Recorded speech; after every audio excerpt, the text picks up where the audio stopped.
Hey, hey, hey, what's up, my loves and fellow creatives? I truly do miss y'all. Boy, boy, boy. I have to give y'all a little rundown when I get the chance. But your girl has been moving. I relocated um, near Jacksonville, Florida. Fell ill during the time we started moving. So I have been sick for the past couple of weeks and moving for the past couple of weeks. So y'all forgive me. I'm going to try to get on this thing without doing too much clearing my throat and coughing. But I'm good. Your girl is all right. And I got a couple of emails and messages from you all just showing love and showing concern. So I appreciate it. You know, I love y'all dearly and I appreciate you.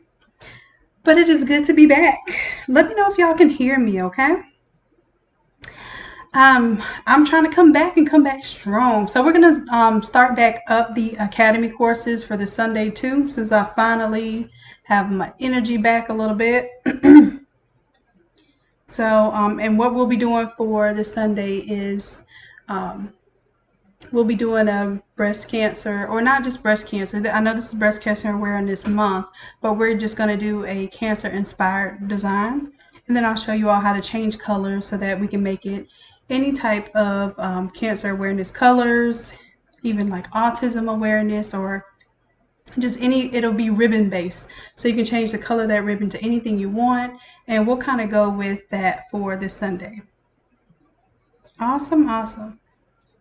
Thank y'all. So I'm here and let me see, waiting on a client here that we're also doing this for. But this is literally a design from scratch. You all ask me to do designs from scratch all the time. And I don't know if y'all, if you want to sit through all of this, but understand that this is not just a, quick template edit. I'm actually pulling together something that'll pretty much be for a new project, maybe even a new template by the time we finish with it. But it was a customer request, and typically I don't do a custom design order for anything outside of templates in a 1 hour time frame. But we're gonna see what we can pull together for this because I feel like it's a worthy project, and I think this goes with what we need to be working on for Sunday anyhow. So it kind of makes me get on that. All right. So this will be a cancer, and we're going to do it as breast cancer, but I'm going to show you how you can switch the colors up too, okay? So I'm starting with the free template. You all should be familiar with this template by now. This is just the free all over template that goes from an adult small all the way up to a 3X. So I'm going to show you how to turn some of these layers off, because I just want to start with a blank slate here. I'm going to get rid of all of this extra stuff. And this is how I like to start. And I'm going to go ahead and get rid of my guidelines. So if I go to my view, if I go to show, then I'm going to check off of guides. And then that way those guides disappear. When I want them back, I'll bring them back. Oh, thank you, loves. Yeah, I'm glad I'm doing better too. One thing y'all don't want to see is somebody like me not feeling well. I'm a mess. Really, I just mope around and try to sleep as much as I can, which does not work out quite well for somebody that has a lot to do all the time. So, that sleep part really gets to you. All right, so let's go ahead and start pulling in some elements. I have some elements, and I don't have my dual screens today. So I'm going to be filling this. And just like I explained to you all how helpful dual screens are, and I'm kind of being lazy because I have my little sketch screen somewhere around me that I can pull in. I'm going to design this as an all over because you all are really into these all overs lately. So what I'm doing is I design them as an all over, and then I will kind of optimize them for 13 by 19 as well. So I liked this image because I like the sun, I like the mountains, and even the flowers. So I'm just resizing this so that it gives me more of the image that I want in this main space here. And then of course I can manipulate it later. Matter of fact, I think I'm even going to bring that up. because I want to make sure I see these rocks clearly. I like the rocks.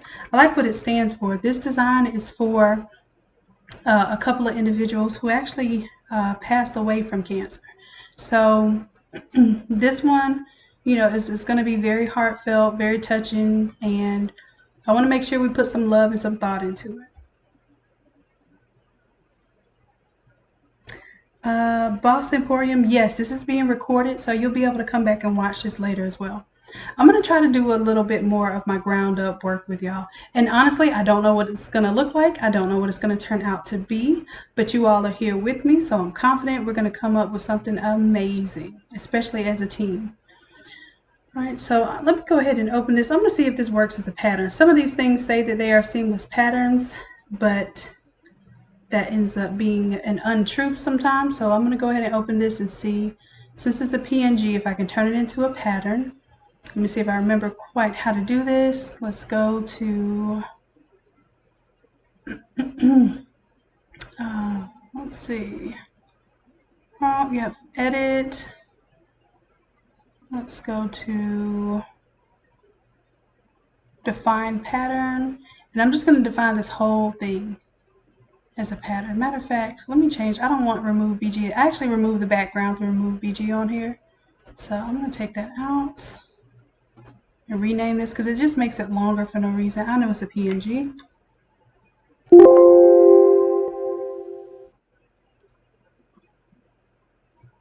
So I'm just going to take remove BG out of there. And remove BG, if you don't know about it, please know about it. As a matter of fact, I have it open here. I use it to remove the background of these photos, and I will show you. Sometimes it's not perfect. It didn't remove this quite well, but I don't think this was going to be very detailed in this area anyhow, so I'm probably going to use maybe a ribbon to kind of make her pop out of the ribbon. We'll see. We shall see. So you should be learning a lot with this particular session. All right, so again, I'm going to go ahead and open up that image in Photoshop. If your image is not automatically open in Photoshop, do this for me. Right click, open with, and choose Photoshop. Okay, that way you're training your computer how to open these types of images. All right, and again, we'll go to edit, define a pattern, and then that's fine for me. Now what I want to see is if this pattern is going to fill fully here. So I might take and do a layer on top of my layer 1. I'm going to go layer, new fill layer. Instead of a solid color or gradient, I'm going to choose pattern. And then I'm going to choose my pattern that's here and see how it pulls it in. I'm going to make sure I scale it down a little bit. See if it actually links as a pattern. And of course I have to turn this layer off to see that. Yeah, it looks like it made a pattern just fine. Excuse me. And then for this layer, I'm going to go ahead and make my background white. Or maybe I'll make it black for right now, just so I can see what's going on. All right, so it's pretty busy, but this is a smart filter. So I can go into here and change the scale. It's not set. You see that? I can go in and change my scale. And let's say I'll manually change it just because I don't think that slider is doing me any justice right now because the image was so big. So let's do, this is 70. 65. And let's try 60. All right, I'm going to stick with 60 here. And then, like I said, I have not determined how I'm going to use this yet. So we're going to figure it out together. And we'll just see how this all goes and flows. The other thing was, I think I had a single ribbon I wanted to bring in. I'll go ahead and drag and drop that on my artboard. Bring that towards the front. Like I said, not sure what we're going to do with it yet. By the end of this, we'll figure it out.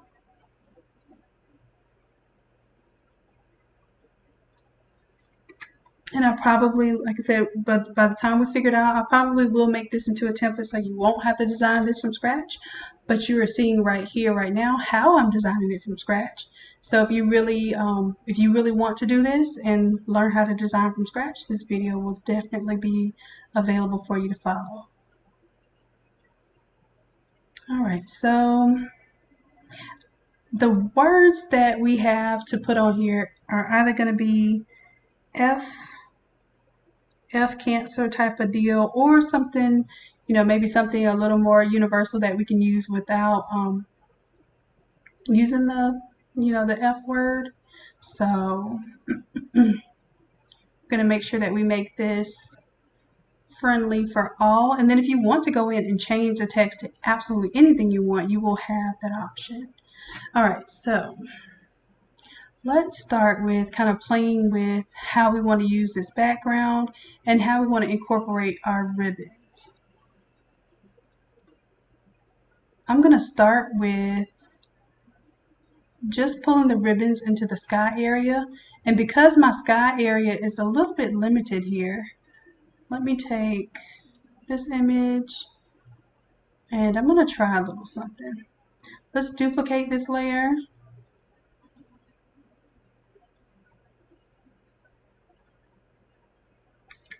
And then what I'm going to do is Control T to transform it.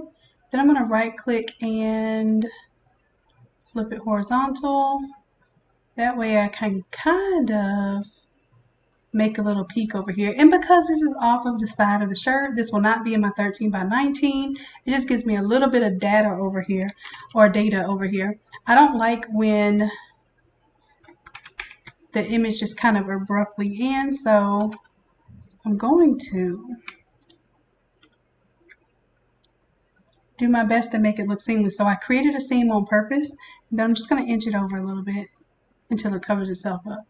And it is a little bit noticeable, but again, this is only occurring right on this sleeve. We're not even going to see anything on the side over here. So I'm going to take these two. Let's zoom out. See how big they end up being. Look good. I'm going to go ahead and merge these together.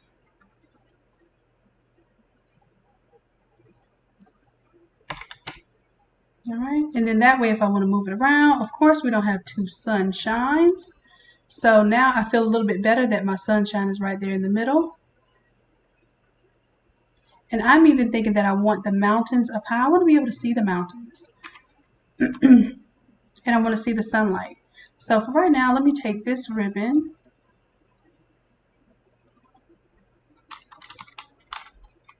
I'll call this pink ribbon. And then I'll show you how to change the colors of it later. Now, let's see.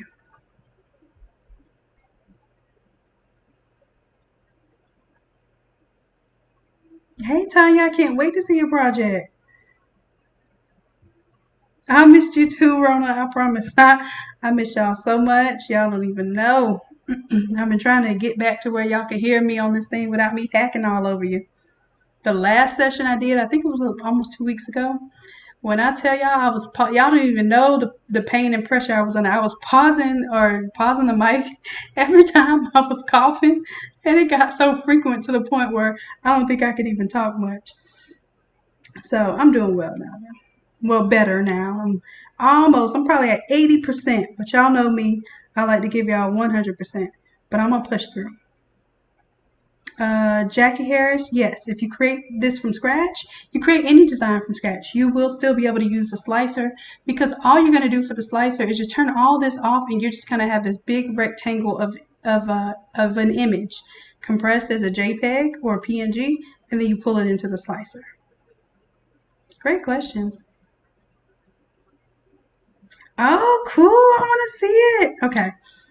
All right. Yes, Tanya, you have to show me that you're working on. Okay. All right, so let's get back on this one. I was hoping to see my love. Let me see. And I'll tell you to Mashad. So Mashad, if you are on YouTube Live right now, comment for me so I know. I'm watching the YouTube on my phone, so I should be able to see your comments live. But other than that, I'm just going to keep working on the design. If you can chime in, I would love to have your input on this. Okay. And the other thing is I have two beautiful subjects that we're going to bring into this one. So I'm going to go ahead and bring them in because sometimes the people give me inspiration. A lot of times the people give me inspiration. So depending on the subjects, it'll kind of give me ideas for colors or for how I want the theme to flow.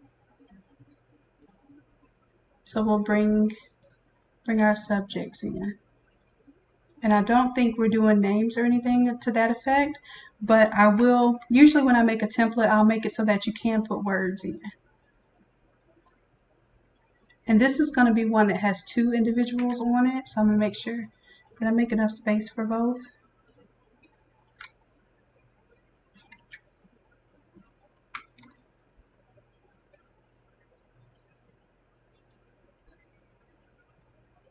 And my deepest and most sincere condolences for the loss of these beautiful souls on this earthly plane anyhow. All right, so we have our images there. I know that I want to do something with, I probably will have the option to do some clouds here because I think that'll kind of bring in the serenity that I want to feel here. So let's go ahead and do that first. Let's add a new layer. Oops, that was a layer mask. Let's add a new layer. Zoom in quite a bit. That's good right there. I just did Control 0. Let me turn my little cheat sheet off, y'all, so you can see what I'm clicking and typing on. All right, so let's do brush. I'm on a blank layer right now. I'm going to choose one of the cloud brushes. Oh, you know what? I think I have to reinstall my brushes on this system. Well, I can show you how to do that real quickly. It shouldn't take too long. Let's go to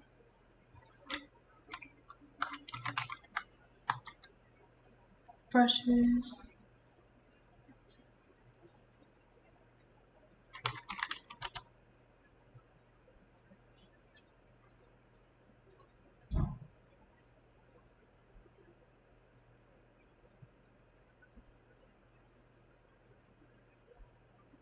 Oh, I have to find it. Hold on. It is a whole lab brushes.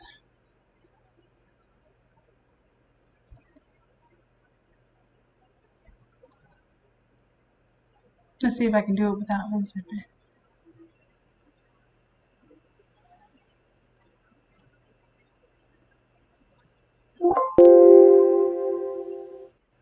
Okay, so that should be adding it into Photoshop right now. Oh, I guess I do have to extract it. Let me see.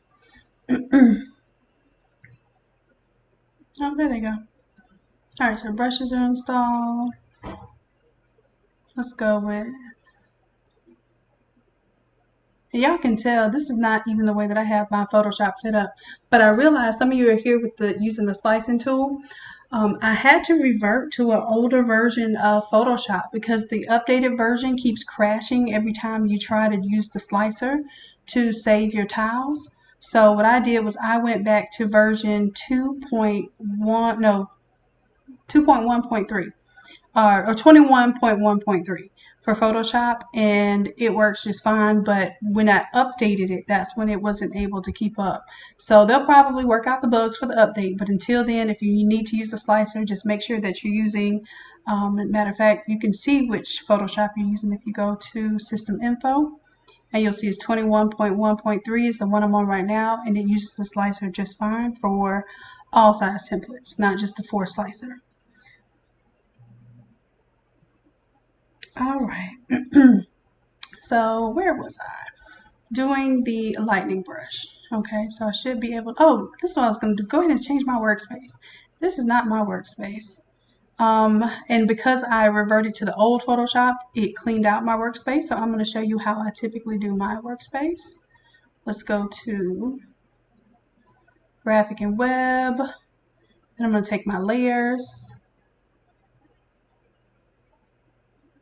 Let me give it a second. It's thinking right now. Take my layers, drag it up here to where my history is. Let me go ahead and file, save as for this file. And this one's going to be cancer awareness ribbon, and then we'll do mountains and flowers. And then of course I'll start it with all over, and then I will create a version that's not all over once we're done. Alright, so I don't need anything with properties here, so I'm going to get rid of libraries and layer comps. Properties is here. I'm going to expand right here where my layers are. And usually I'll put my extra brushes and stuff here. If you don't see them and you want to see them, just go up to Window, click Brushes. All of a sudden Brushes pops up. I like my brushes long, and brush settings can go right up there with it. So then this way, if I want to see my brushes, then I can open up my folder. I'm going to take this folder and bring it up top. That's just the zip folder. So now I see everything once I open it up. Right now I don't see what these brushes look like, so I have to change my settings. I'm going to tell it yes, I want to see the brush tip. No, I don't want to see the brush stroke. And no, I don't want to see the brush name. I just want to see what these previews, basically what it looks like if I stamp that brush. Okay, and then I'll make the preview as large as I can so I can see what I'm working with, and I am happy with that. So I can use my brush menu up here at the top, or I can use it in my layers panel or next to my layers panel. And of course I like layers way to the front because I use layers more than anything. Next is history, and then anything else is just subsequent. Okay, so that's how I set my setup. And if I want to save it for this version of Photoshop, since I reverted, I'm going to go to Workspace or Window, Workspace, and let's go to New Workspace. And I'm going to save this one as Innate Lab Shoe Colors because I'm always going to rep for my brands. Okay. And I'll go ahead and check off all of these keyboard shortcuts, menus, and toolbars. That way, if I ever update it, I can save over this and update it. Okay, so I hit save. And now, if I ever mistakenly have another setup, which this obviously doesn't look like what I want, I can go right back to my workspace and I'll look for Innate Lab True Colors. Bam, there I am. Okay, that's just a quick lesson on how to get to your, screen to look like mine when I'm working. Latanya, the slicer, I have an automatic slicer where if you are tiling 13 by 19 sheets of paper at home, it automatically cuts your image into the appropriate size and number of sheets. It optimizes the number of sheets based on the size shirt that you're printing. So it's an automatic tile slicer for doing all overs from 13 by 19 sheets of paper. And I do have a video on that. I even have a class on that on the Innate Academy. It comes with 8 different templates, and those 8 templates do everything from adult small to large on a 4 tile. It takes 5 tiles to do the extra large to the 2X, and then it takes 6 tiles to do the 3X to 5X. I think it's 8 tiles. No, it's 7 tiles. And then they have the youth shirts that some of them take 4 tiles, some of them take 3 tiles. There are some toddler shirt sizes that only take 2 tiles. There's an infant size shirt that takes 2 tiles, or basically 1.5 tiles. And then you have, I think that's it. Yeah, so you have infant, toddler, youth, and adult all the way up to 5X. And basically it just breaks it down for you, so you don't have to do the math and guess where to cut off, and where you don't have any overlapping image, you have overlap every single time and the perfect amount of overlap every single time. So that's what the slicer is. And if you remind me once we're done with this, I might do a little show through that for you, because we can take this design and I can show the person who's using this design how to slice it if they wanted to do an all over design. All right, so let's see, what else are we getting into? So I have my setup now. Back to the actual design. Let's go ahead and bring these ribbons in. And I think what I'm going to end up doing is I'm going to make a folder. So I'm going to do Control G. And for this folder, I'm going to kind of mask off where I want the ribbons to be and where I don't want them to be. I think I'm going to let the ribbons just stay in the sky. Okay, so let's see how we're going to do that. For this whole group, we're going to create a layer mask. And I just created a layer mask there. I'm going to grab my brush, and I think I'm just going to go with our standard general soft round brush. Okay, and if I want to see the size, I'm going to hold down Control Alt. I'm holding down my left mouse button while I make it bigger going to the left, smaller going to the right. I can make it softer going to the top or harder by going to the bottom. So complete softness, and about, this is a pretty large brush for this that we're working on right here. Okay, and right now I'm painting, but I'm painting white on the mask, which is absolutely nothing because we started off with white. So white's going to reveal, everything is revealed right now, and black is going to conceal. So I'm going to make sure I bring black to the front so I can start concealing some of this ribbon here. And maybe I want a little bit of the ribbon on the mountains, and maybe I don't. We shall see. Right now I'm just trying to get an idea for what I want this design to look like. I don't know yet. So you all are going to be helping guide me through that. Okay, so now we have our ribbons. I may or may not want them to be fully opaque. So I can come to my opacity, or I think I'll just do my fill and bring the fill down a little bit. And what happens is if I don't mess with the opacity and I just mess with the fill, if I do, let's say a drop shadow or anything else,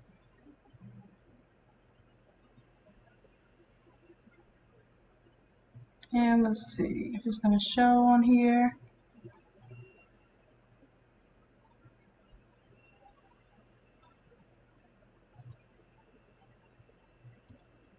Let's do a color overlay just really quickly so I can show you. And what we'll do for the blending options, I'm going to check off the top one and take off the second one. I don't know why. I can't remember what these do, but that's just like my little pattern to do, is check off everything but that second one. And then my blend mode is on normal, but I may just want it to be on,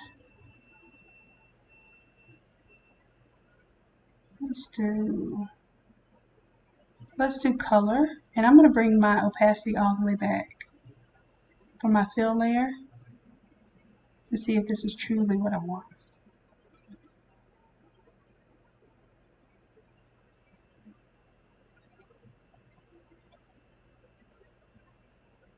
Oh, I was changing my blend mode for the whole thing. I want it on normal here, and for color overlay, I want to change the blend mode. So I don't know what I want quite yet until I go through it. So right now, I think I want to do something like hue, so that where it's white and black, I still get my white and black showing through, but where it covers the pink, it kind of takes on that color.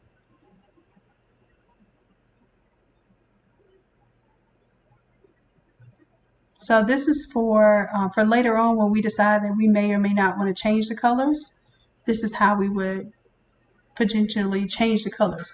Now, let's say that let's say that the left will be like, let's say that's breast cancer, and that might be another cancer, maybe like prostate or colon cancer. If you wanted to do like any other color, then what we would do, instead of doing a color here, we'd still choose the blend mode of hue. We'll do a gradient overlay. And then I would go from, let's say we want to do pink on one side. I would do my pink. That's a little purpley pink, so I'm going to drag it more towards the reds. So I'll go pink. And then let's say one of the cancers was like teal or blue.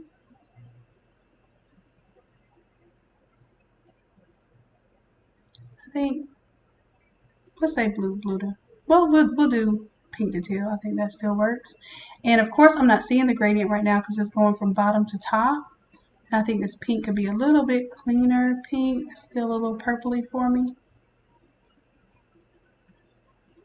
Okay.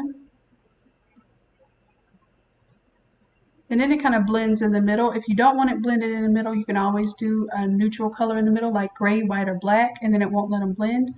But I want to let these blend. And right now it's at 90 degrees. So if I change this angle, then I can get it to fade left to right or right to left. Okay? So let's say I want it to fade in this direction. I have a -9 degrees, so it's kind of facing down a little bit, not exactly left to right. And for the blend mode here, like we did before, I'm going to choose hue, and then it lets my highlights kind of pop through on those ribbons. You see that?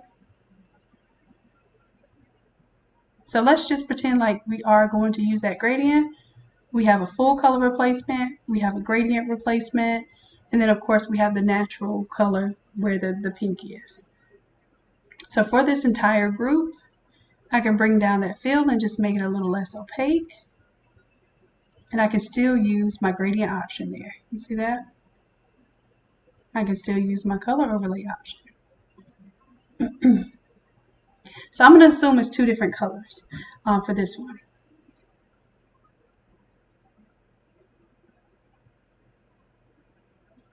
All right, so I think I have an image there. I think we were going to put some clouds here on a blank layer.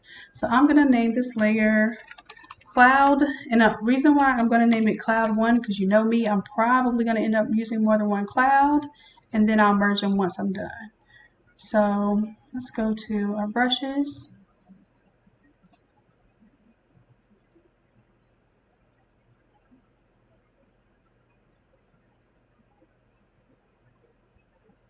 And this one, I'm going to look for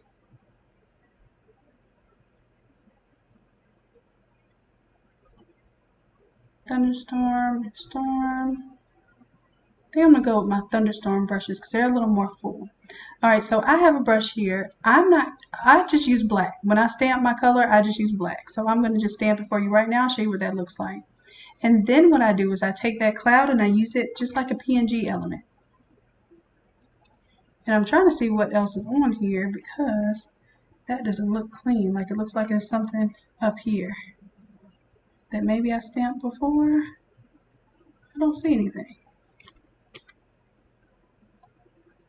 So let me delete that. I'm going to try this again. Let's do a new layer.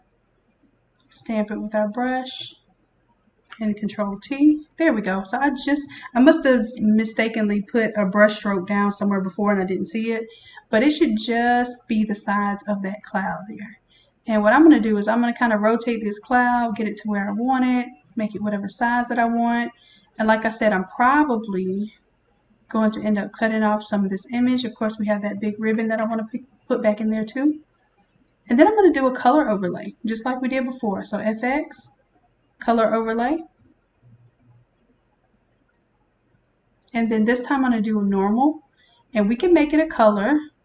I think I'll keep it a color for now. As a matter of fact, I can even take the effects from here. I can right click, I can copy that layer style, and then I'm going to paste it on the cloud. Let's rename this cloud. Cloud 1. So when I right click and I paste the layer style, now I have the option for the color overlay. I'm going to change it to normal now because there is no hue when it comes to whites and blacks. Okay, so it will never color it when you do it that way. And I'll change this to normal. So I have my gradient and my color overlay. And now that I have my cloud in place and in effect, I'm going to Alt, click, and drag it, and it's going to make a copy. But you know how I feel about a copy right side by side. I have to do something to it. So I'm going to Control T, right click, and I'm going to flip it horizontal. Now what I might want to do is I might want to bring this one here, hit enter to lock in that transformation, and let's bring cloud 1 here. And maybe I'll have an alternate version of it. Control T, I'll transform that one. Maybe rotate it a little bit differently and stretch it out a little bit.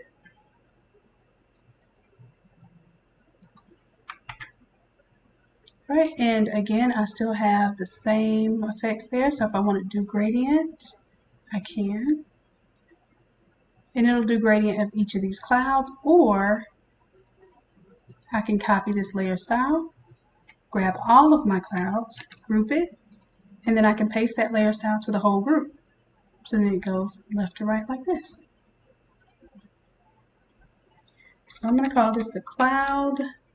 We'll call this front clouds. Okay, so that's the whole group of them. Now it's kind of covering up my flowers more than I want, but I also want to make sure that I see my clouds on my smaller shirts. So I just have to be aware of that when I'm designing. And then now it looks like my flowers kind of abruptly cut off. And just for now, let me do one image. Let me design off of one image. And then we'll go ahead and bring in our other. Okay, so let's say this was our main image. You know how I feel about having a hard line cut off? It just looks like an image pops out from nowhere. So of course we're going to do our layer mask. I'm going to add a layer mask from down here. Grab my brush, and this time instead of a cloud, I'm just going to use my regular soft brush, soft round brush, and I have to make it a little bit smaller. So I'm going to do Control Alt, right click, make it a little smaller, and then I'm just going to brush on the outer edge of this image so that it looks like the image just flows into the next image.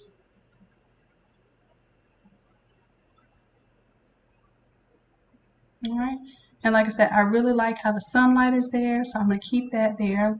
I'm going to fade off this background image. So all I'm going to do for that, instead of using the brush, I'm going to add a layer mask, and I'm going to use my gradient tool this time. But for my gradient tool, I have to be aware I don't want it to go black to white. I want it to go black to transparent. And you'll find that in your basics, black to transparent, or whatever color you have chosen as your foreground color is what you're going to see here. So if you have red chosen right now, you'll see red to transparent. And if you're looking for that, you can also look for it here and just click down and go to basics. Now I'm going to start from the inside meat of my picture. I'm going to show you the difference of what that means. So if you start from the outside meat, this is outside of my picture, and then I hold down shift to make sure my gradient flows straight. You see how I can still see that hard line? So I'm going to undo, Control C. Now if I start from the inside meat of my picture, hold down shift to keep my gradient straight. If I don't hold down shift, I can make my gradient go any way I want, but I want it to go exactly parallel with this base. So I let it go, and see how now that line disappears? It's because I started on the inside meat and not the outside meat. So y'all remember that. Okay, so now I'm getting kind of like a flow to it. We're also fading into black down here at the bottom, so I can change this color now for the black. Let's say I'm going to pick a color from my image here. I can pick any color that I want. And literally, I'm just hovering over my artboard and clicking wherever I want. We can even make it go back to white.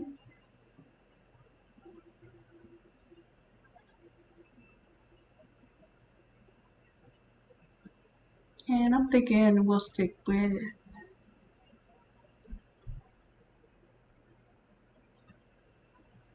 pink. Or here's the thing, we did a we copied the layer style. Let's paste it on here. See how that looks. I'm good for copying and pasting the layer style. Bam, that's it right there. If you want to change that gradient, you can go to your gradient and change the angle of it if you want it to kind of be reversed. You see that? Give it a little bit of change in dimension without making it look too stark of a difference. You can change the scale there. And that just gives me a little bit of something different to look at.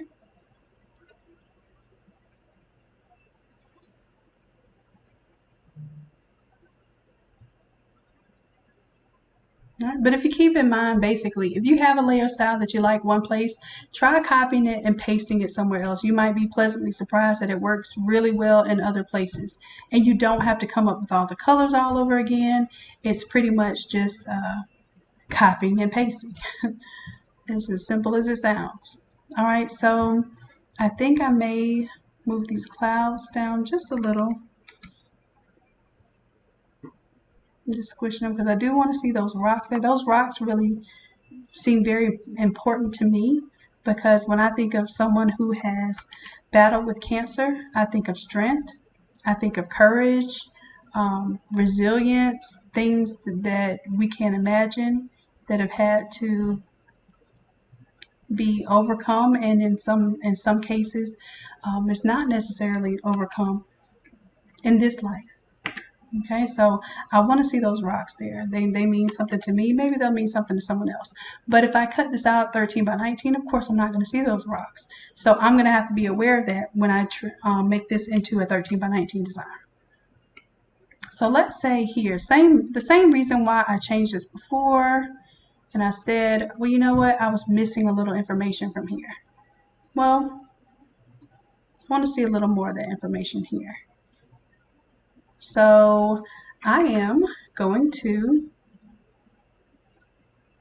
go ahead and duplicate this layer. And I'm going to Control T to transform it. We're going to flip it just like we did last time. Flip it horizontally, and then I can come over and let's place this one underneath. Now I can kind of see where things are cutting off here and match up my image. And I might not want to match it up. I might want to make it look like something totally different. But this is just so that I end up with more of my rocks that I want.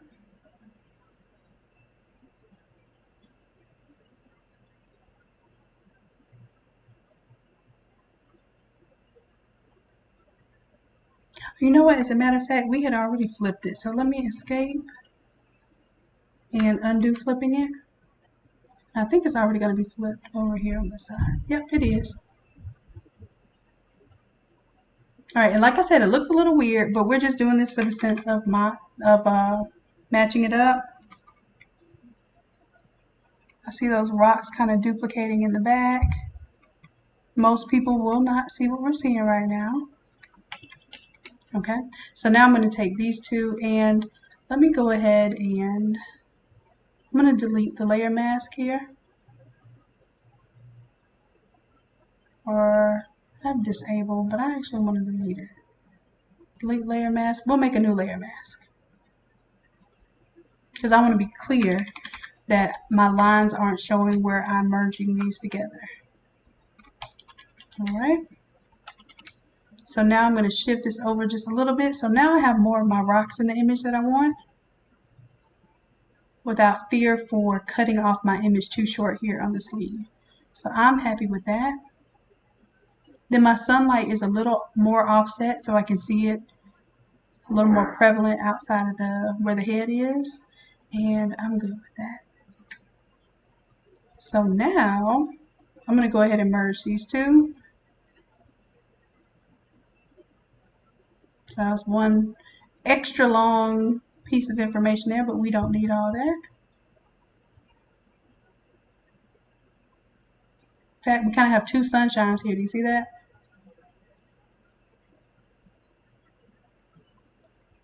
We're going to figure out which section kind of fits us best. Now, where was I working with? Right here?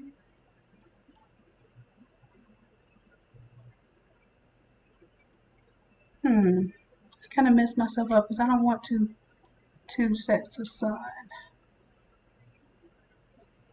There it goes. That's what I want right there. Right there.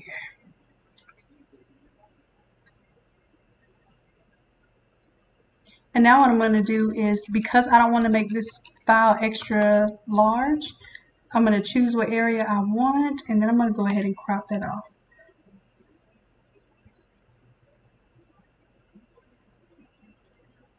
So I'm literally just going to Control C, copy, Control V, paste. And I'll take the name of this.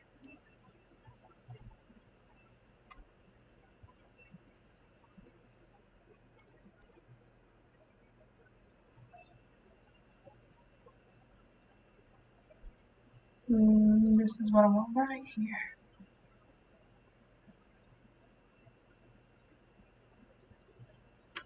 Control Z lets me zoom in, see if I have everything in view that I want.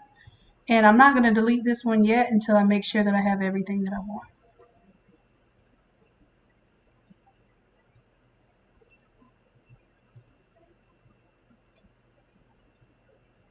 Okay, so again, I want this to fade off like I had before, so I'm going to create a new layer mask.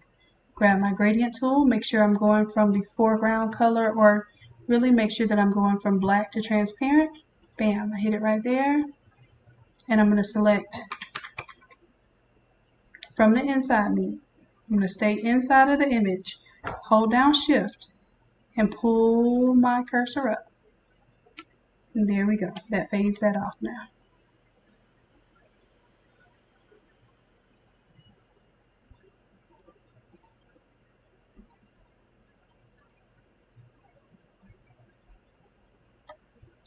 All right. And now I'll be able to put words or something down here that I want to put. And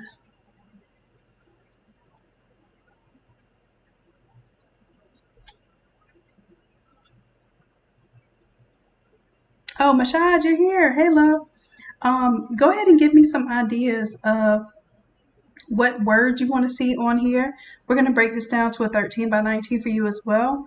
But because you are watching as an innate creative, I'm going to go ahead and give you this Photoshop file so you can play with later and maybe even use for future projects.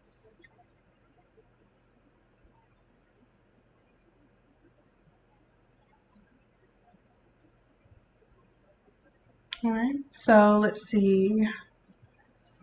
In the chat, you all feel free to help out as well. Maybe some expressions you want to see. Um, I'm going to go ahead and take, you know me, if I set something up once, I like to show you how to use it again. So this is the text from the Nipsey inspired design. I'm going to take those and just drag them over so I have some text to work with. Because even if I'm designing something from scratch, I'm usually still using something that I've already created.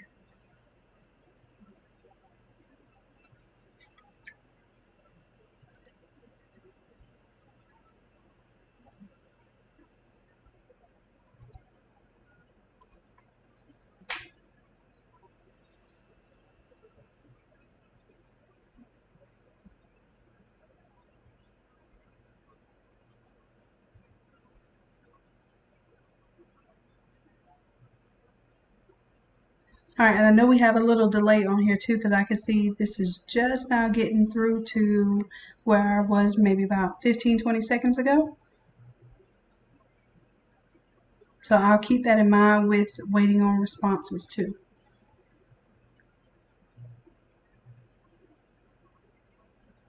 So let's just look up some breast cancer awareness or cancer expressions. We can even look up other cancer shirts and see like what people are buying, what people want to see.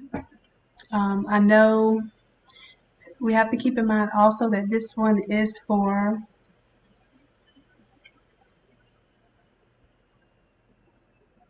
a couple of beautiful spirits that passed. So we have to be kind of aware of that when we say, different expressions. So I want to make sure that it's fitting. Like I wear pink for, it's one thing I know for breast cancer, a lot of people wear, or fight like, and then put someone's name. We can do a fight like type of design. And that's still relevant because this fight is serious and this fight goes on and it transmits through those who are survivors and those who survived, um, the individuals that didn't necessarily get to continue living with the disease, but it survives through us because that awareness survives and that caution survives, that dire need for a cure survives. So we definitely should come up with something really fitting for this. Let's see. Let me just look up images. Now, of course, one that I see, Just Cure It. That's kind of cool, except I don't want to play with the Nike symbol. I can show you how to do it, but if I sell you that template, it definitely won't have a Nike symbol in it. I see crush cancer. Just go to images and see, get some ideas here. Hope, fight, cure. No one fights alone. I've seen that a lot.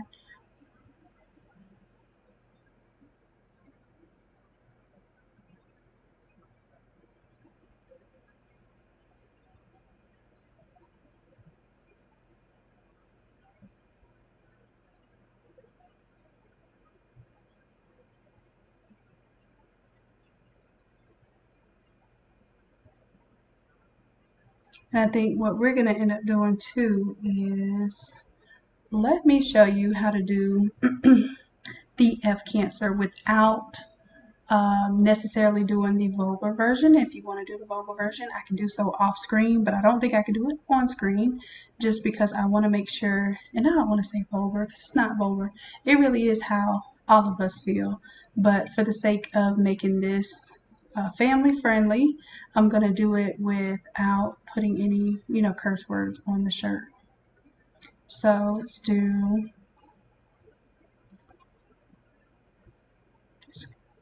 double click on that. I'm going to go ahead and change this text to F. Put a couple of spaces. Okay. And we'll make that bigger and bold.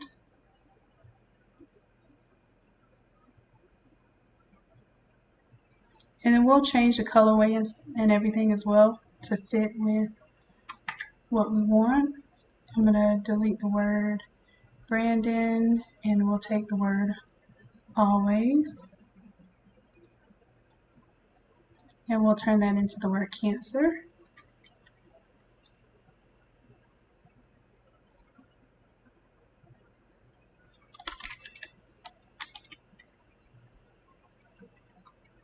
Control T is going to allow me to transform this baby. And, I like to overlap my text. And that also kind of conceals the word a little bit.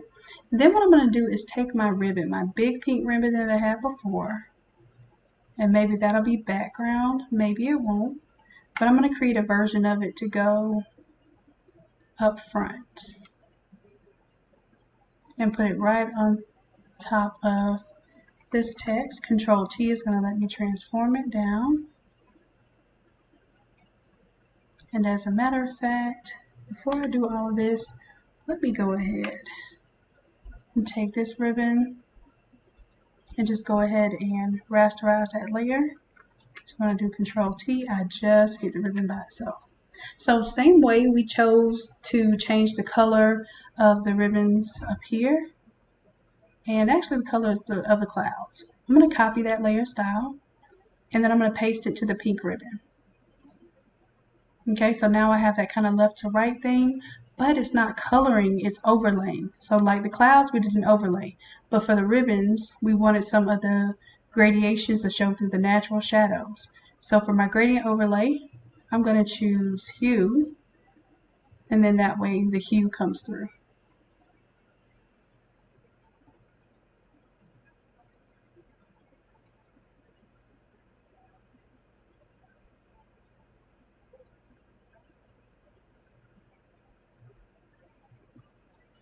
All right, so that looks good there. And now I can take this pink ribbon, I'm going to Alt to drag a copy of it above my text. And I'm just going to make it smaller. So I'm going to use this kind of as a placement for a letter. And I know we've all seen that before.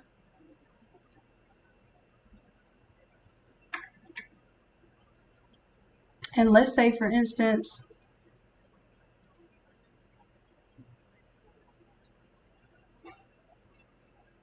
let's do the color overlay here.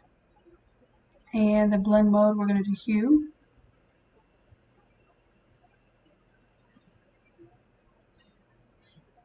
And let's say OK there. So this can be whatever color we want it to be. And Mashad, and let me know if I'm saying your name correctly. Let me know what color ribbon you might want to see, because I know you mentioned you want to do an F cancer design. So let's kind of figure out together what colors we want to make these ribbons, because I know it's more than one subject that we're going to put in here. So we'll just call this one photo 1, and then we'll put photo 2.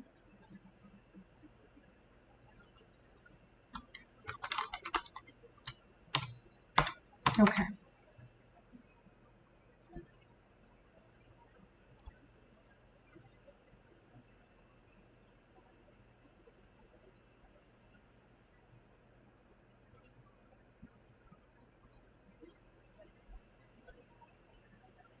Like I said, I really want to see those rocks, so I'm going to make sure those appear in our design.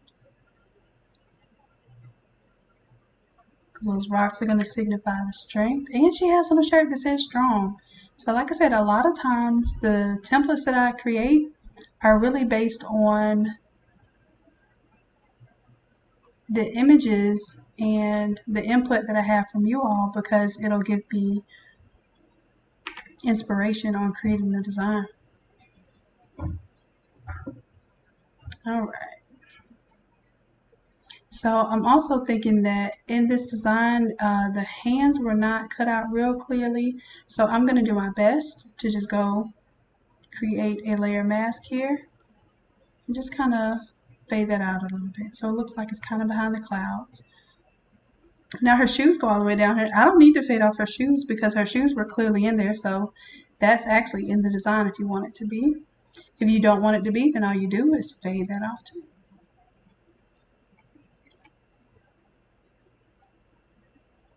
You see that? Just that easy.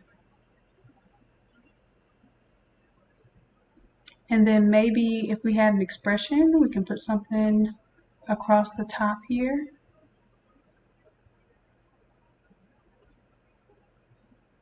But let's also go ahead and change our color scheme here.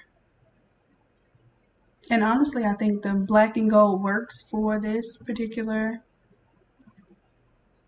the foreground images.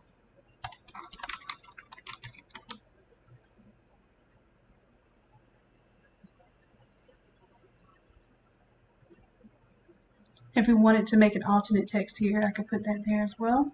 So let's see what we built so far. Let's kind of take things away and let's build on it. Because this is how I determine what all is in the template and when I stop and when I keep going. Sometimes I keep going far longer than I need to.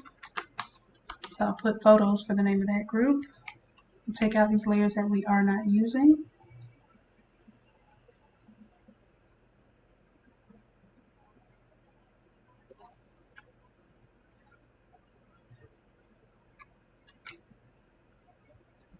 Just reduce the size of this ribbon here because I want to see more of the sunlight. But I also think it's relevant if we're going to have words going across here. It might be relevant to see the whole thing.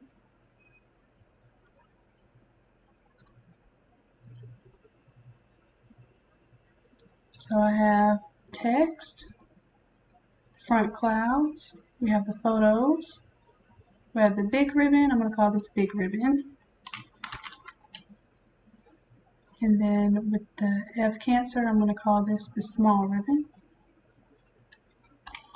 And you will see that once you start making your own files, you definitely want to label your stuff, because if I right click on this right now, it's going to tell me what I'm clicking on, and layer 2 doesn't have a name. So I'm going to click on it and call this the background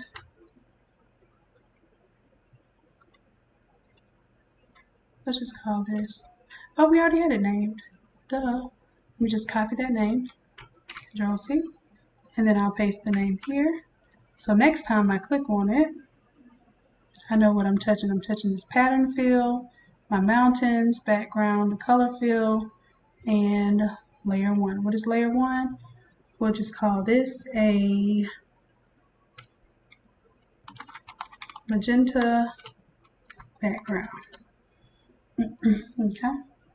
And that's just letting me know that when that magenta background is on, if I have anything that's peeking through, that magenta will pop out and warn me that, hey, your image is not long enough over here, or you have something odd hanging off. So that's why I create that magenta in the background.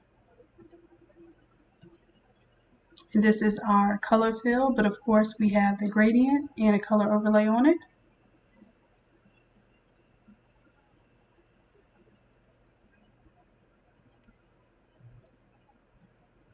And now I can go ahead and get rid of that background. I'm just cleaning up my file here.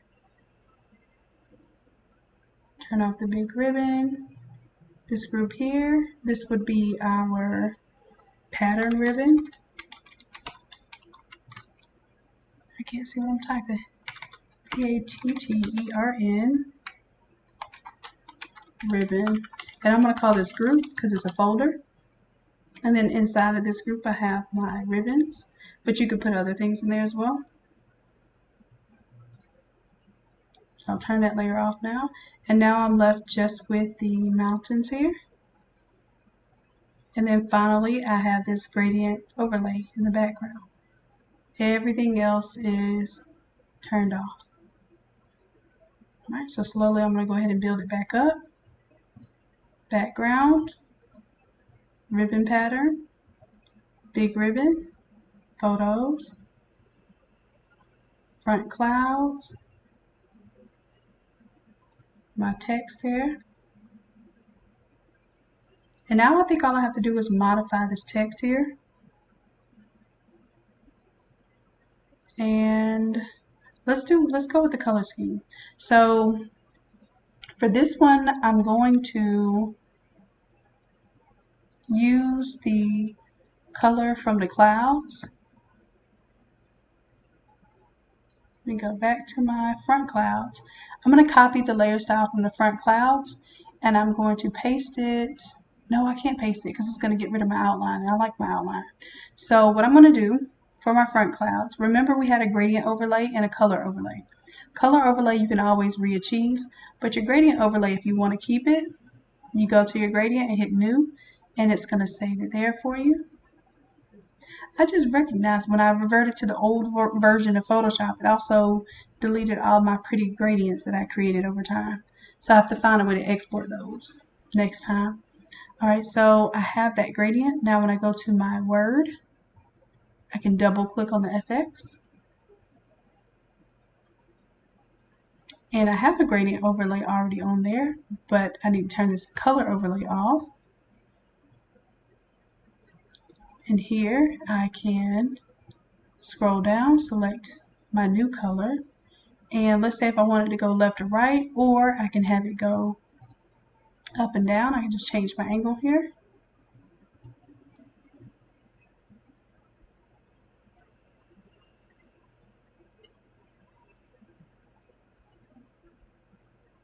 And let's just make that a straight up 90 degree.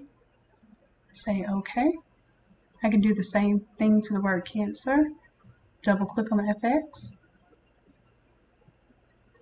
My gradient overlay. I have to turn color overlay off to see my gradient overlay.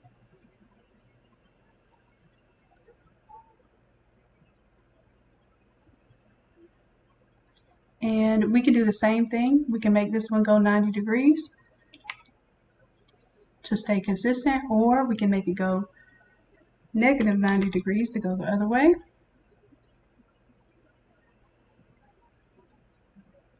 Or we can make it go left to right. That's completely up to you. Okay, but it still has this kind of gold outline on it. If we don't want the gold, then all we do is double click on the FX and I would change these stroke colors out.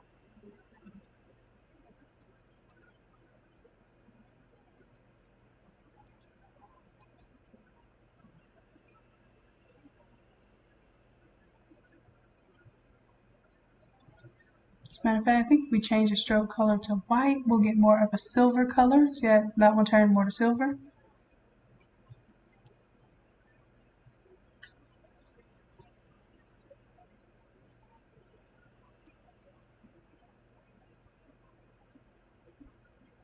It looks like right now we're on color. So if you can tell right around here, it changed everywhere there was color to that hot pink color. But I'm going to keep it as is. If you ever want it to be silver instead of gold, you just change the color overlay. Make it more of a white or a light gray color, and you'll get that silver tone instead of the gold tone. So maybe I'll make this one silver tone.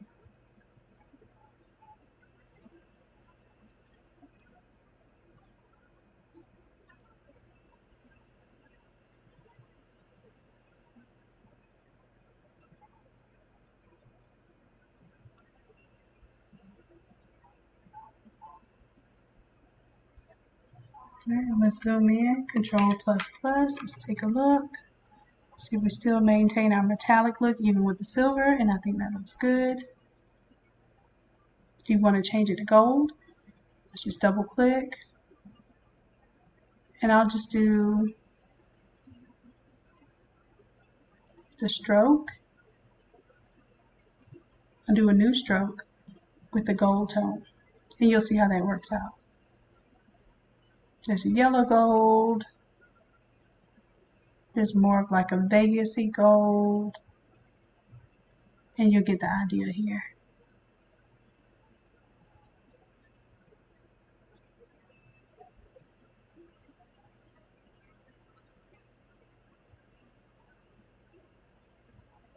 All right, so that's one of your deeper, kind of more yellow golds there. So what you can do is you can keep hitting stroke and you can keep making colors and then only let the color show that you want to show. So let's say I'm going to give you a Vegas gold in this one too. So that's more of a subtle, more Vegas gold. So you have that Vegas gold. You have your more yellow gold. And then you have your silver. So you can choose which one you want to do for that.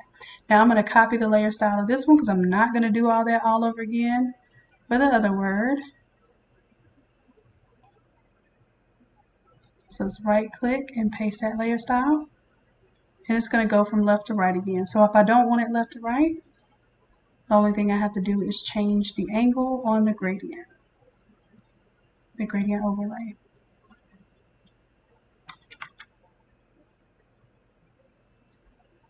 Did we have it at 90? Yeah, we had it on 90 before. So that's it. Now let's say that we wanted to take the ribbon group here. And let's say we want to duplicate that and bring it on top of everything except for the text. So we're going to want to bring it in front of the clouds.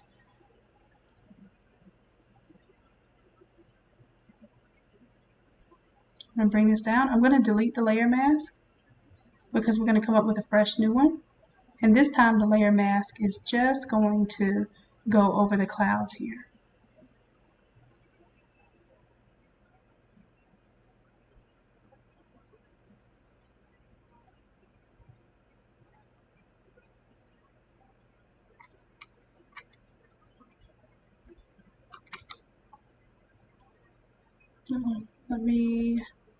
Here we go. Let's do Control T. I'm trying to transform this, but it doesn't want to transform. What's going on?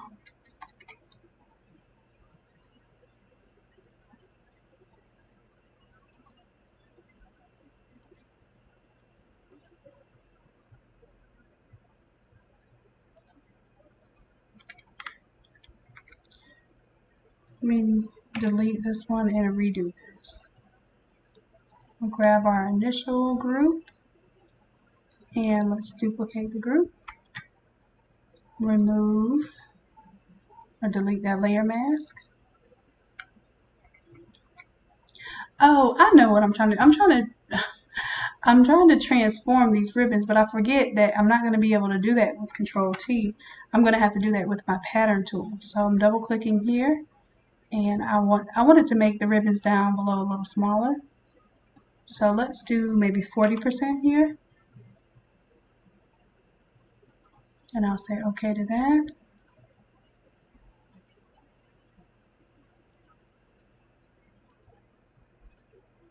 And really, I don't need this group, so I'm going to delete the group Now, when you tell it to delete the group, I want it to only delete the folder. I don't want it to delete the contents too. But I want to take this fill and I want to make sure that it crops to just the cloud. So I'm going to right click and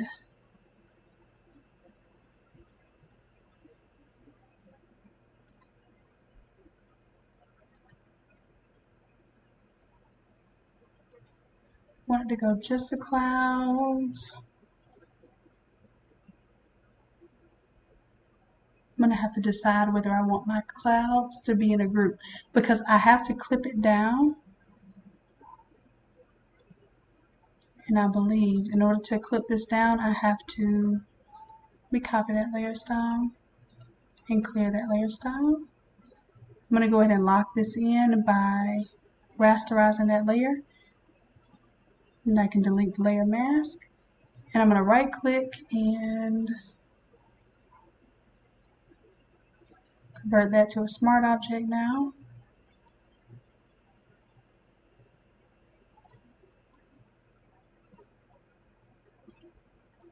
I should be able to clip this to a path for the clouds. So in order to do that, I have to make my front clouds all one group now. So I'm going to go ahead and do that. I feel comfortable doing that now. So I'm going to go ahead and merge that group, the front clouds. Before I merge it, let me undo.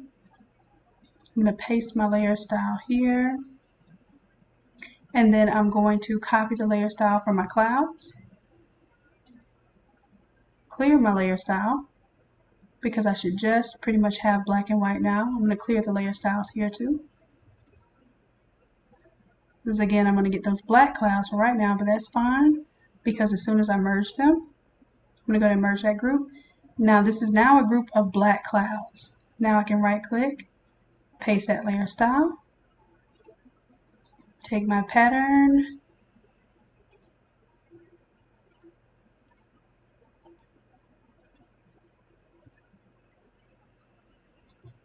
and it is not letting me, I should be able to create a clipping mask. It's not letting me do it right here.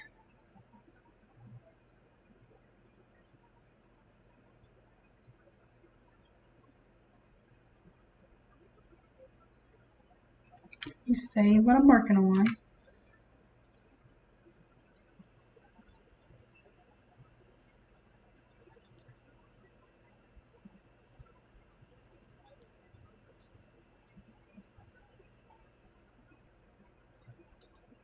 Alright.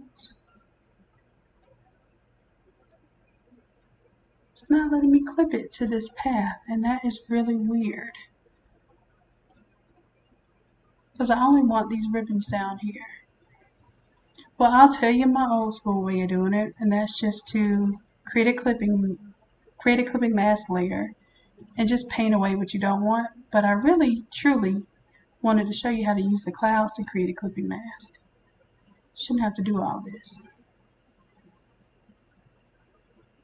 You know, sometimes my Photoshop trips when I'm doing videos or doing other things that are kind of intensive. So I don't know why it's showing out for y'all. But I just wanted to have maybe the ribbons kind of subtly down here just to show you that you can use the same element in different places. And now for my gradient, I might choose to do it reverse, just so that my ribbons kind of show up a little bit more. And I have this opacity all the way down to 29%.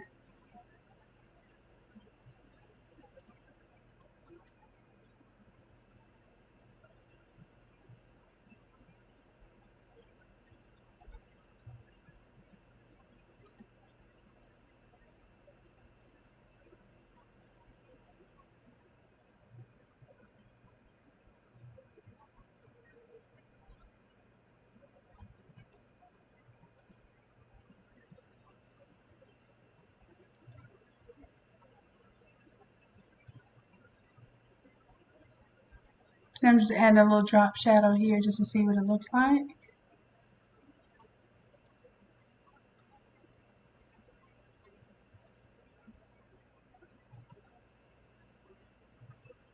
Just give it a little bit of a little 3D pop there. Because when someone tells you they want a 3D shirt, sometimes they mean they want an all over shirt, but they also mean that they want something that looks like it's not just flat on the shirt. So I'm usually able to achieve that with the drop shadows, with the outlines and different gradient effects just to make it look a little different. But I kind of like it cleaner down there. I'm just giving you some options because maybe you want the ribbons at the bottom and no ribbons towards the top. You might like it better like that.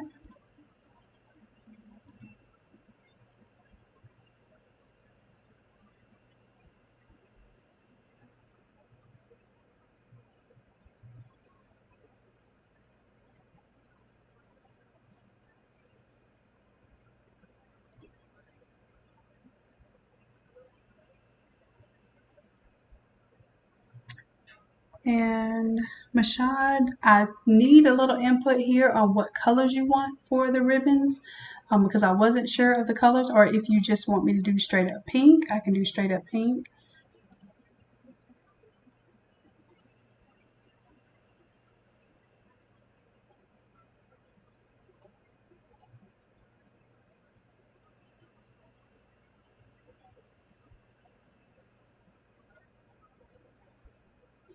Now I'm going to brush away a little more of this background because I don't really want it on my mountain so much. I want my mountains to show.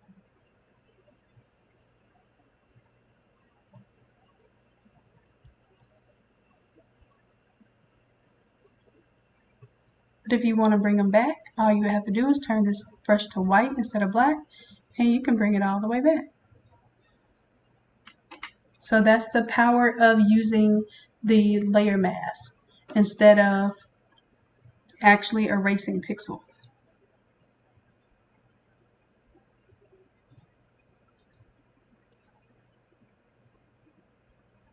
Then here I'm going to work on my ribbon while I'm waiting on the shot.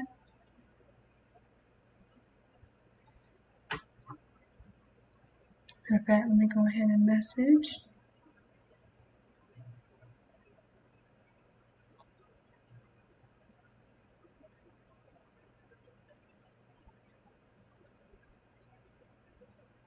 I'm just asking what color for the ribbons. And in the meanwhile, I'm going to go ahead and get ready to show you how to transform this using a layer mask. Let me go to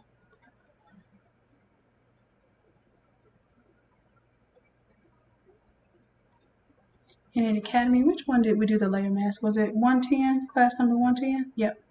So if you have class number 110 or you purchase class number 110, it has these grunge clipping masks. And I probably will make this this file available on the website because you all have been asking about this. And they're just different masks here. So this one's like a wild kind of painted one. That was very wild painted. But you notice the more of the green that you see through, the more like watercolor or faint the mask is going to let through. So these are some different ones that I have created over time. I'm trying to see which one I want to use for this one.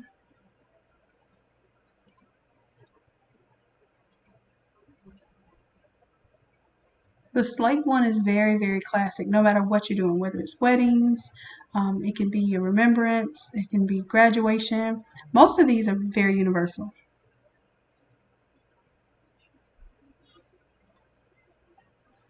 That one is more like a cloud one with a little extra transparency distressed effect there. So if I disable the layer mask, you'll see that's what it looks like fully.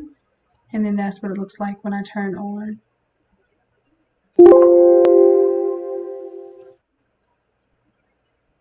There we go. And let me, I have this one as my regular cloud, and I'm going to go ahead and apply this one. Apply this layer mask.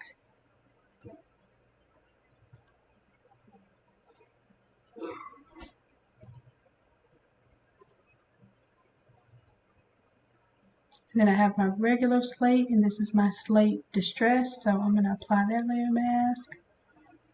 So then that way you don't have too many.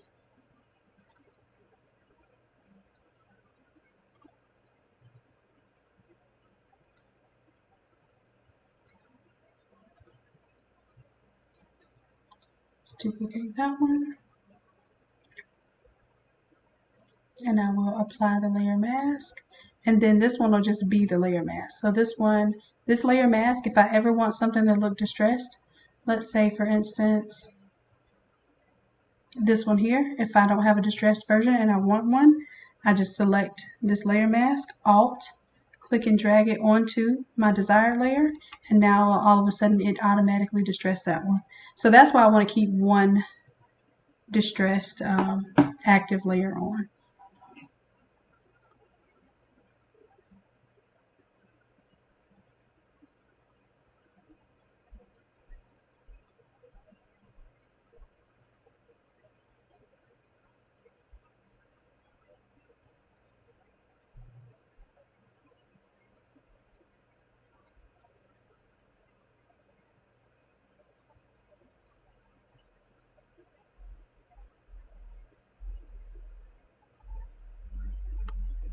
Okay, so as far as the colors, I pretty much can do whatever, but I just want to make sure it's significant and it makes sense.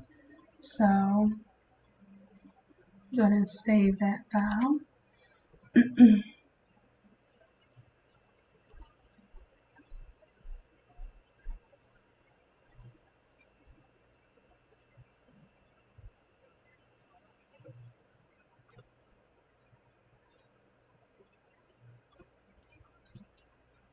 Delete layer mask, turn that one off. Then I'm gonna right click, apply the layer mask for this one. So I've been working on this little file, getting it ready for y'all. So I think it's about there. But I think I'm gonna show you the difference between using the grunge mask with the distressed look, and then we'll do this one. So what I do is I bring it over into my new image. And of course, this is an all over design, so it's going to be huge. But all I'm doing is looking to make sure that I keep my proportions in there. And then I'm going to get the part of the image that I really want to keep.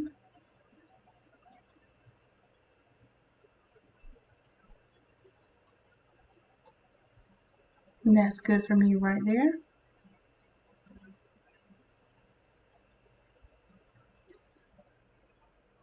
And then what I'm going to do is everything that's considered background right now.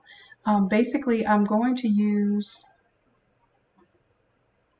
this particular image, this grunge mask image, to create my own frame or clipping mask.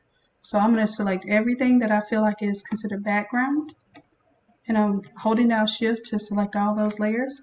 I'm going to group them, Control G to group them, and then I'm going to call this group my background.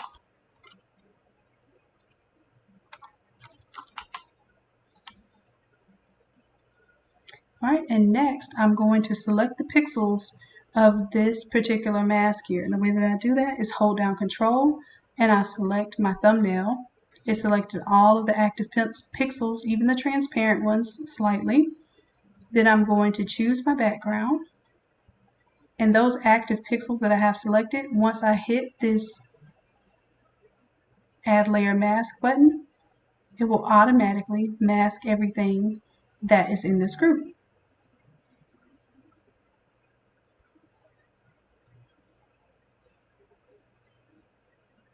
Okay, so now what I'm going to do is take the same layer mask, and I want to make sure I also mask off these clouds.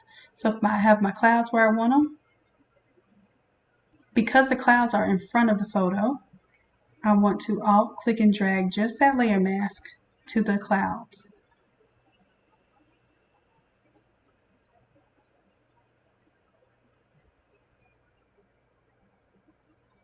And if I want to be sure of what's going on, I turn on that really weird looking magenta back layer, and I can kind of see what's hanging out of the image.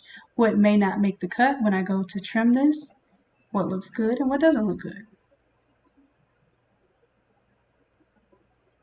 So I will tell you this, when I make it into a 13 by 19 design, I am usually bringing things down, making words bigger, or changing the orientation of the image a little bit, because when I do my 13 by 19, it's much more slender than it is when I do my all overs.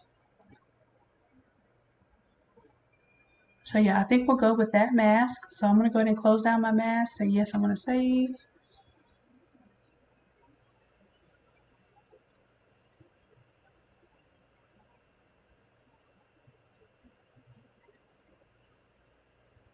And I'll probably play with this one a little bit more to do a template of it, because I want to make sure that my colors and everything are going to be good.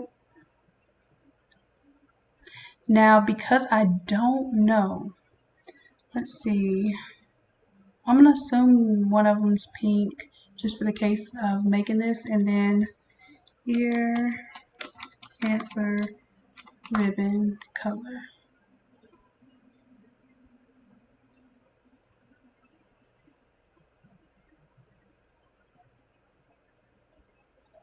And let me put quotations around ear so that is exactly what I find. Don't know if there's a certain color for ear, nose, and throat. I think it is ear and throat. Let's see if we can be specific here.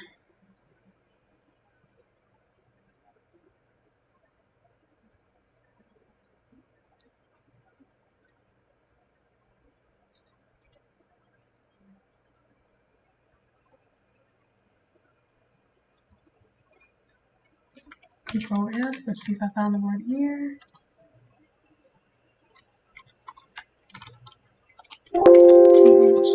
Oh, these are some of my shortcuts I use. If you've never used this before, if you're on a website and you do Control F, that means find.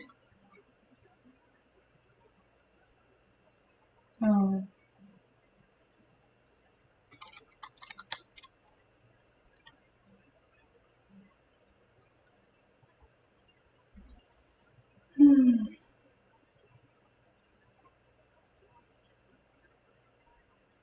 So this is head and neck cancer, is white or burgundy and ivory.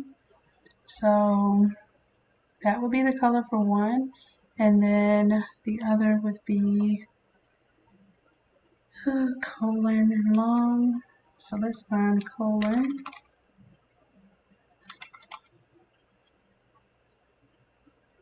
Its lung is white.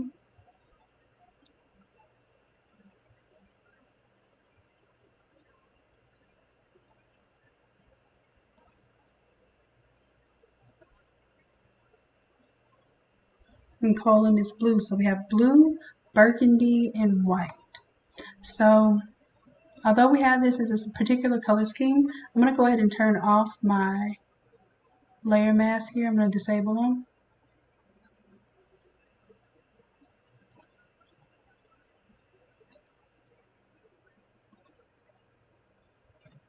And then we're going to go ahead and do our color change here. So let's start with the ribbons. The gradient overlay here. We're going to just add a brand new gradient overlay, so we don't have to mess with our original one. Let's do, it is blue. Make sure I get a good blue. It's not too purpley. Blue, white. So I clicked and made another spot for white. And then I'm going to change this one to burgundy. So I'm going to go up to my reds and then come closer to black.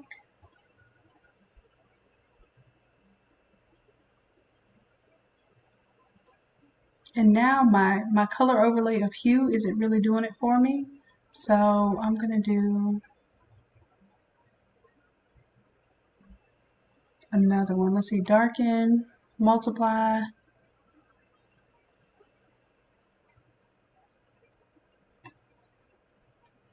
And then if I like this color scheme, then I'm going to go ahead and say this is a new color scheme, a new gradient. And then I'm probably going to change my background image a little bit. So I have right now, I have like pinks and blues, but let me show you how you can change that. We can go to our layer. Let's do a new fill layer. Actually, let's do a new adjustment layer. Let's adjust our hues. And we'll use the previous layer to create a clipping mask.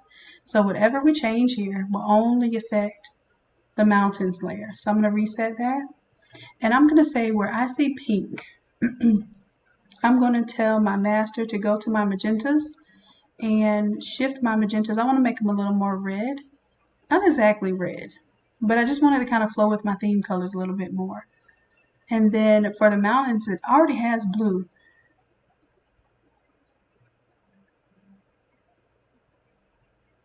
But if I wanted to make it a little bit more of a different color blue, I crank my saturation up just to see where this color is. And then if I want to shift that color to be more one way or another, I can. I can also shift the darkness or the lightness of that color. So this time I want it to be a little more like a standard blue to a darker blue. So I'm going with that there. And then for my ribbons, I'm going to have to do something here because my ribbons are turning pink where they should be white. So what I'm going to do is I'm going to copy this layer style. I'm actually going to duplicate that entire layer. And I'm going to clear off all my effects. And I'm going to make these pink ribbons. I'm going to turn off my ones below it. I'm going to make these pink ribbons. Oh, what did I do? Fill was 100%. Okay. I'm going to bring it above here for right now just so I can see what I'm doing to it. So I have pink ribbons. I want them to be black and white so I can recolor them whatever color I want. So let's go to image, layer, new adjustment layer, and let's go to black and white. I'm going to say OK. And now I'm going to take those black and white ones, group that, and then paste the layer style here. So now you see that my ribbons that are in the middle now look a little more white. And now I can play with this gradient overlay and how it affects. So I still want it on multiply because I want that full color to come through. But I'm going to shift my color and my angles just a little bit.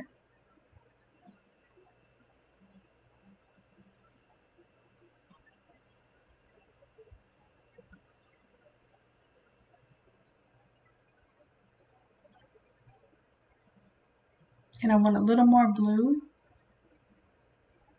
So I'm going to shift my white more towards the center there. And let's change this to 0. So it'll go left to right. That way I make sure my blue comes in. I want my blue to come in a little bit harder here.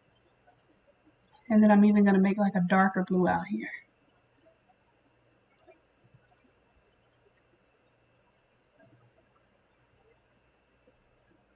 And again, I can save this gradient by clicking on the gradient, coming all the way down to the end and hitting new. So now I have that new gradient there.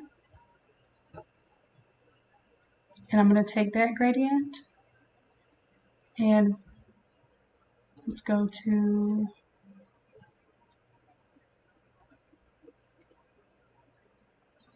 my big ribbon. Where's my big ribbon? There we go, big ribbon.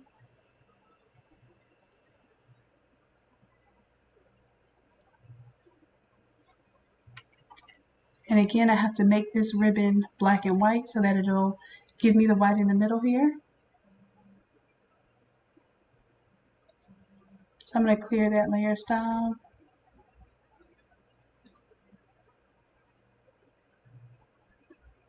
And I can always make that ribbon pink in the future as long as I start with a gray base. So I am going to make this black and white as well.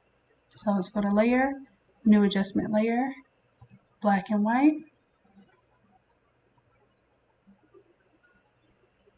There we go.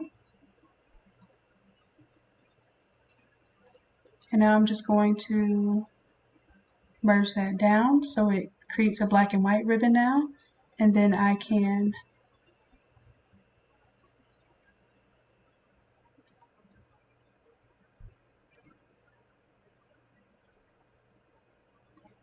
copy the layer style for this group. I'm going to go ahead and do the same thing, right click and merge that.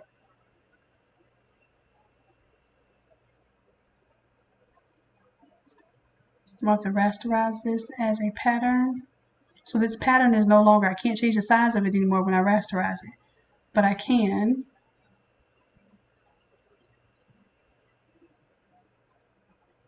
merge down to black and white now. So, and this is what I do. When I'm creating templates for folks now, I don't give them a whole lot of options, so I wouldn't give them the option to change the pattern size. It just is what I made it. So that's what they usually want anyhow. It's simplified, but you know when you're making your own design that you can use the pattern feature to change those sizes. So I'm going to go ahead and paste the layer style here.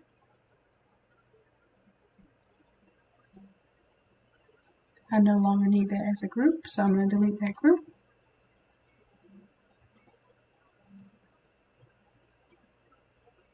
Pull it back into my masked group.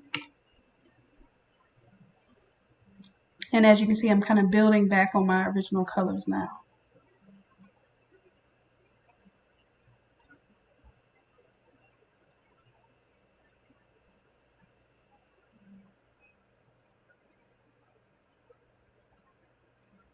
And as far as my clouds go, I can change the colors for those.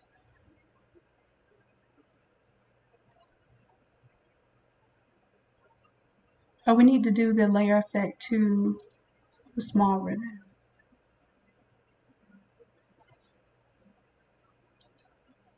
Or no, this is the big ribbon. So let's paste the layer style there. It's going to go left to right.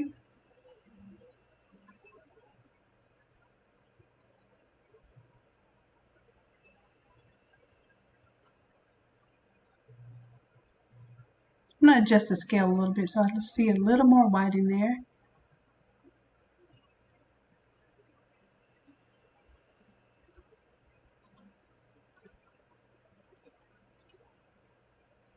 And then I'm also adjusting these levels so I can see a little more.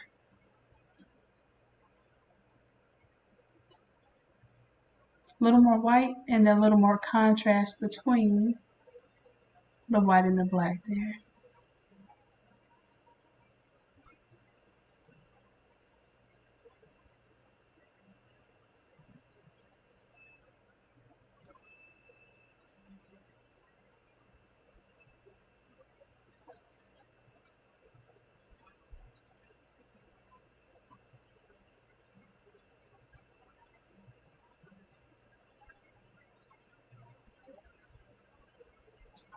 Make the scale 100 and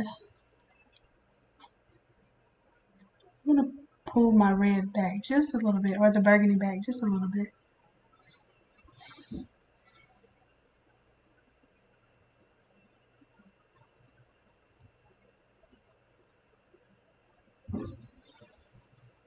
I feel like for this particular ribbon it's overpowering just a little bit. But it makes sense because one is going to be red and one's going to be white and blue. So it does kind of make sense that the red kind of takes over half. I'm probably getting a little more technical than I need to be, but that's usually why it takes me longer to do these type of designs from scratch, because I put a lot of thought and energy into it. I'm just playing with the angles now to see if I want it to be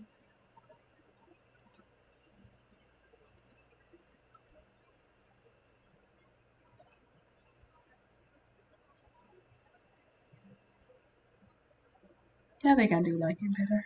That 0. Here we go. Alright, so now that I have the color of the ribbon there, I would also have to take the small ribbon do the same exact thing. So I would make it black and white.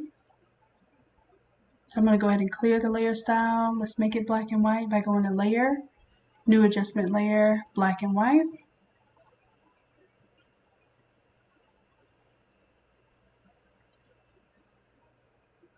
Merge that down. And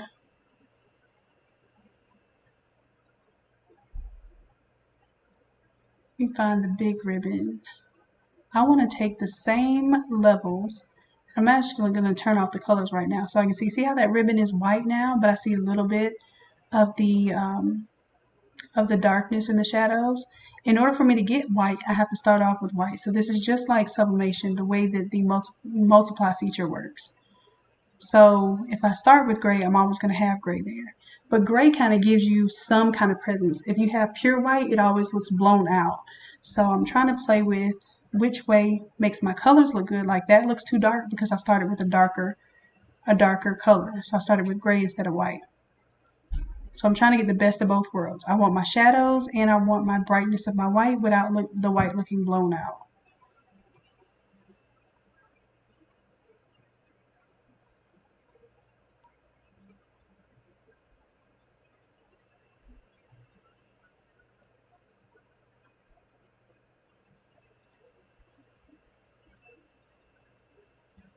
All right, and I'm going to turn my color off just to see if that's what I really want.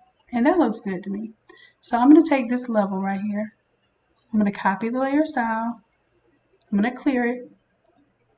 And then I'm going to make sure that I have this levels. And I'm going to alt click and drag the levels down to my little ribbon. And my little ribbon I think is above my big ribbon. Small ribbon, there we go. I'm going to right click and create a clipping mask so it only affects the little ribbon. Right click, and I'm going to merge that down. So now my small ribbon and my large ribbon have that layer effect.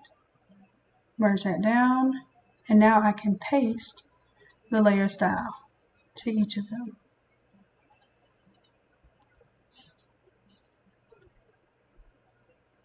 All right, so if I wanted to make it a pink ribbon instead of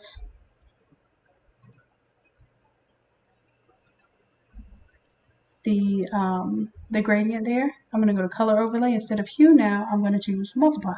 And it looks more like the original color. Instead, it was multiplying on top of pink. Now it's multiplying on that white. You're going to get more of that true color. So I am going to copy that layer style, paste it on the big ribbon.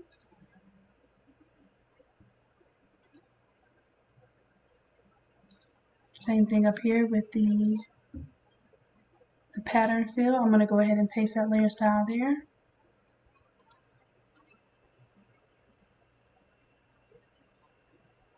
So that's all consistent.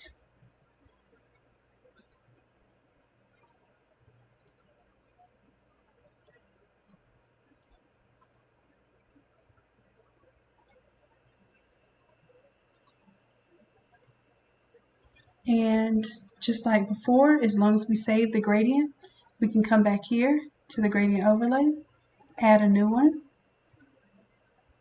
and we can select the gradient overlay we just created. Now I can copy that layer style, and I can paste that to the word Cancer, paste the layer style, have the same look. And as far as the little ribbon goes, a small ribbon, turn off the color overlay, turn on the gradient overlay. And this time if I wanted to go up and down instead of left to right, I just double click on my gradient overlay. And we can change the angle so that it gives it a little variation from the one up top. All right, clouds down here, we need to change those. So let's go to our front clouds. We have the same color overlay, gradient overlay as we do on the ribbon. So if I copy the layer style from the small ribbon, right click, I can copy the layer style. Now I'm going to paste it on the clouds, but remember for the clouds, we have a normal instead of a multiply. So we want to go, instead of multiply, we're going to hit normal. That'll change it to normal color there. The gradient overlay, we'll change it to normal. And now we get that gradient overlay there.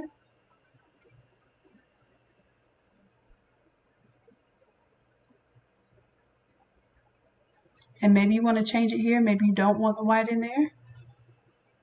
We can delete the white out.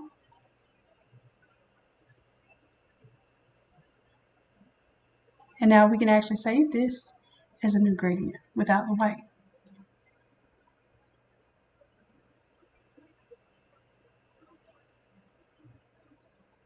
So whatever we did to the front clouds, we're going to copy this layer style. Let me make sure that we just duplicate it. Nope, I saved over my gradient, didn't I?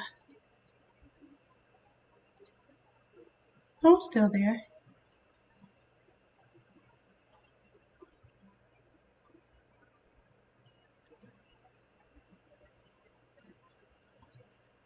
Alright, so we're going to copy this layer style from the front clouds, copy layer style, and paste it on this back color fill.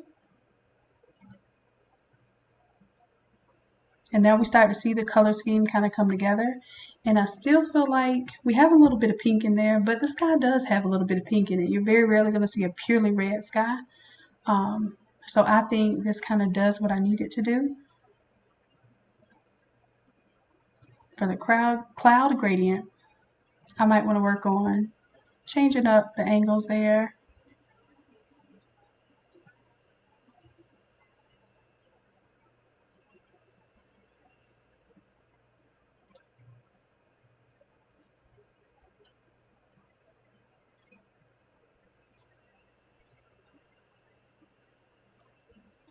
And I'm just playing around with how much of which color is where.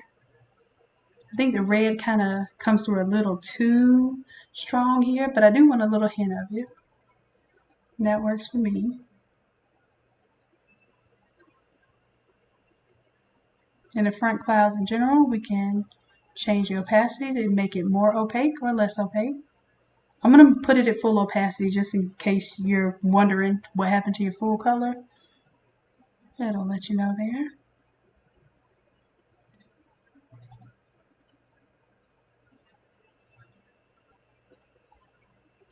And then I'm just playing now with the hue saturation layer for the background.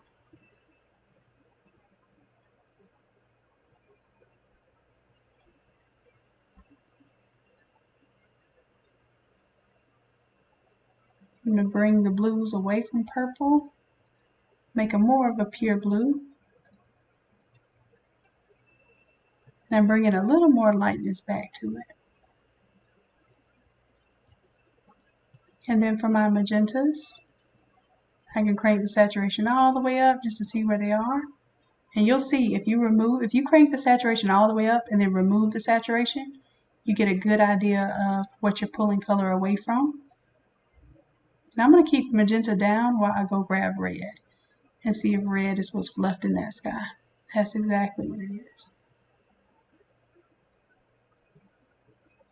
So I have reds here, but they're a little strong.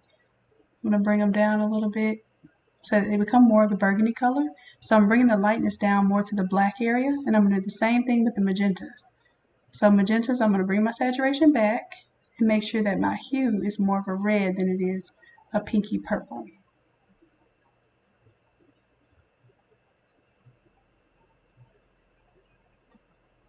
Bring that saturation down, and then I can bring my darkness if I wanted a little more burgundy.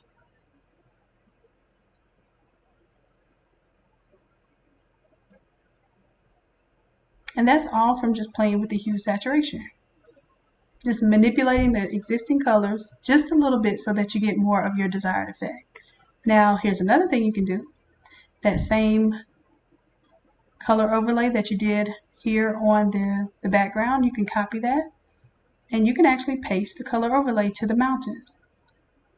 So let's paste that layer style. And then we just have to change what the blend mode looks like for that. So for the effects here,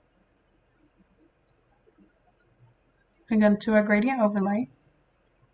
And instead of normal, we want to choose one of our, let's choose color. And see how they automatically change that color there? So it didn't change it by specific color, it just did a general overlay. But it still did us some justice. Alright, so this is what the image looks like without the gradient overlay, with the gradient overlay. And I kind of like it with the gradient overlay. It looks a little intentional, but you may like it a little more natural. So in that case, you would turn off the gradient overlay. If you want to do a monotone color, same idea here. You would turn on the color overlay and choose your blend mode as probably something like color there. And now it gives you a monochromatic look.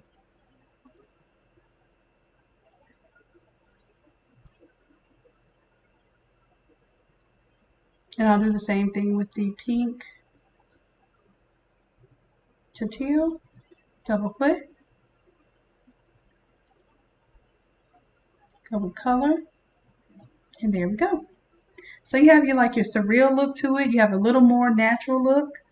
Natural colors that pretty much just allow you to pull and extract and shift just certain colors, or you can shift everything all together by using gradient or color overlays.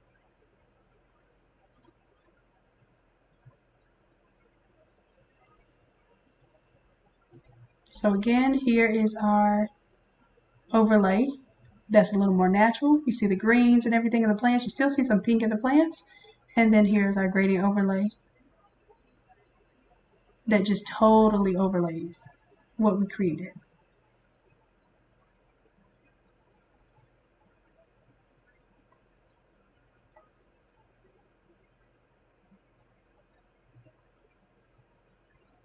All right, and let me see.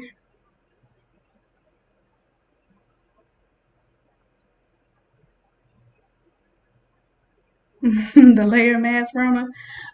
This is what we're going to be doing for the next session. We're going to focus more on skills now. So next session is going to be using the color tools and the mask. So basically everything that I'm doing today is what we're going to do on Sunday, but you'll already have some of these elements ready for you, and you're going to follow along with me and learn how to do these things. So of course you'll be able to change out whatever photos you want or make whatever color ribbons you want, but we're going to do this same thing on Sunday. So if you want little hands-on critiquing of these type of techniques, go ahead and join us on Sunday. Or you'll get the playback too, because I think you are you're one of the Academy members, so you will get that playback when this rolls out.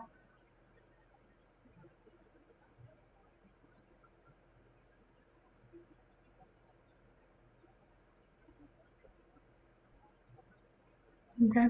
And Pam says, how do I make it shine? You mean when you say make it shine, do you mean like have the flares or what?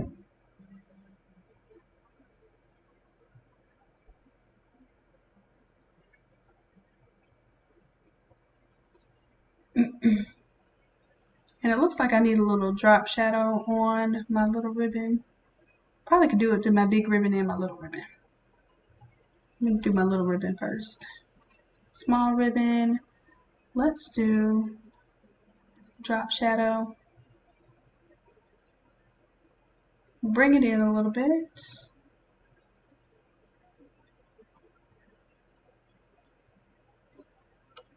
Bring the opacity down. Closing that spread. I kind of want the ribbon to look like it's 3D, almost like the text there. Bring the size down.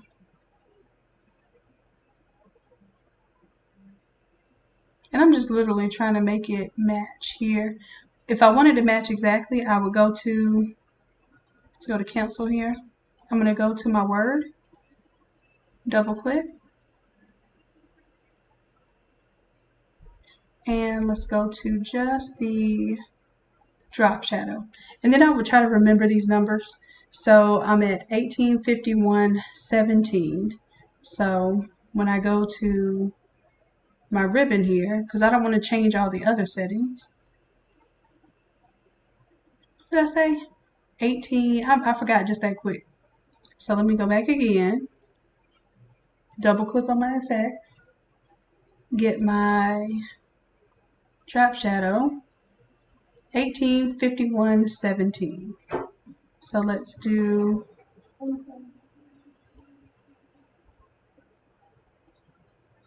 drop shadow 1851.17, I believe. 1851.17.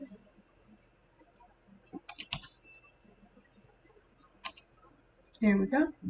And now it has pretty much the same. Oh, I didn't check the angle. So this angle's at 90. So let me check the angle of the shadow for the word.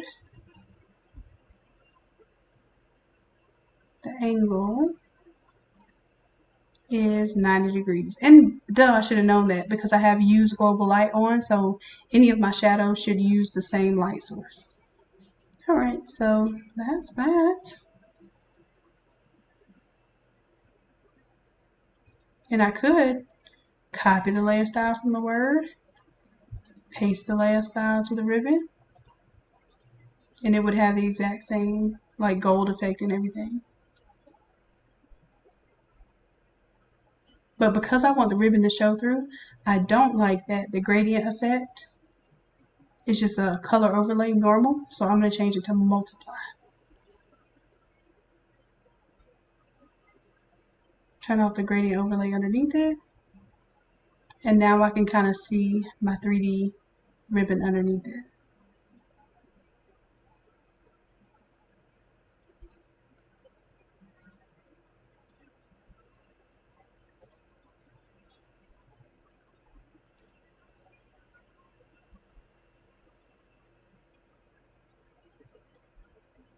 And of course, when you have something 100% black multiplying, you're not going to see the shadows and everything underneath.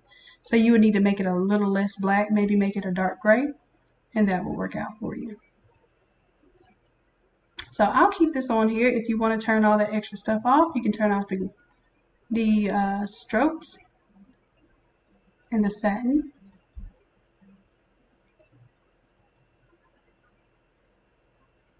And the bevel and emboss, and then you have it like I had it before.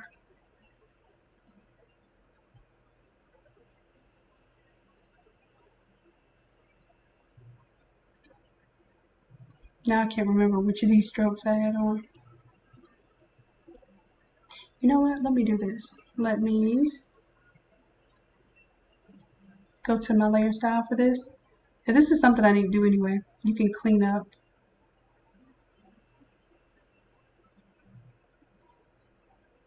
Oh, I have these strokes. I have them there for a reason. All these extra strokes are because it has the gold. So that works out. I'll just turn off which ones I don't want, which would be the colors, because I think we were doing silver on this one. So that's all that is.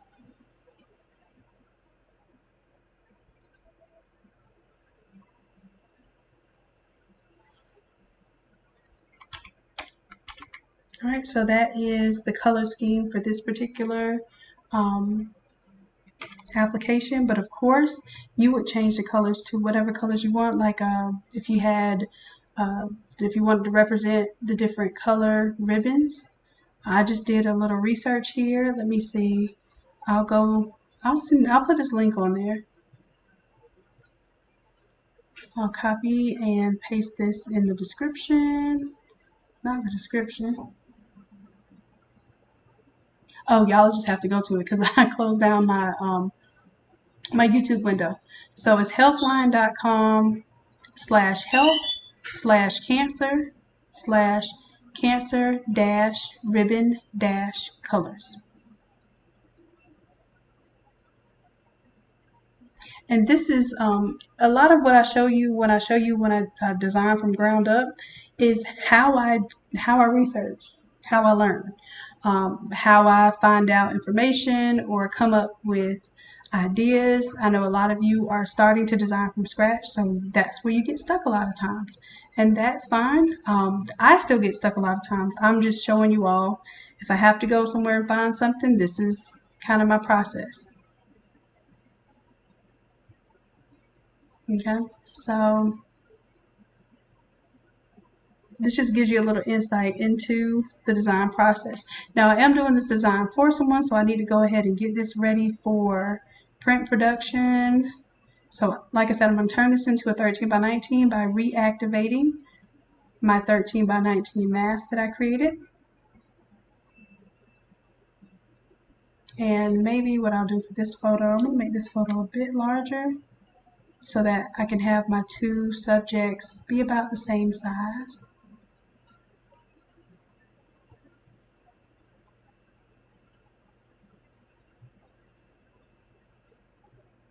And then what I'm going to do is also fade off this part of the arm because it's sticking way out there into the design space that might get cut off when we print.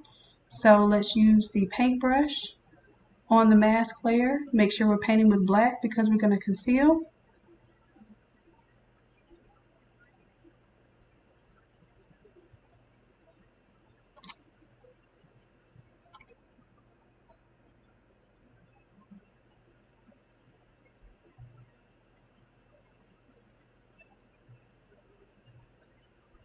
And then if we wanted to add wings or anything to that nature, we could do that as well. As a matter of fact, I think what I'll do, I'll put some wings. And let's see if one of the recent ones I had wings. I just did one.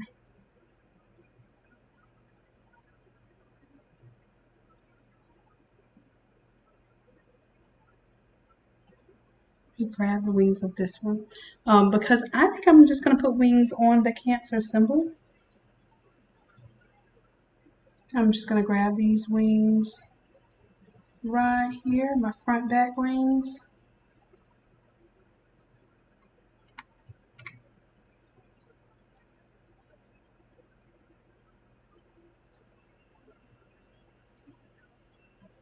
I'm going to put them on the ribbon instead of the people, and if they want them on the people versus the ribbon, they can definitely let me know. But sometimes you don't want to put photos on a shirt and you just want the ribbon, and you'll be able to do that with this layout. So the front of the wings is going to go in front of the big ribbon. The back of the wings go, you got it, in the back of the big ribbon. And then that way it looks like it kind of wraps around.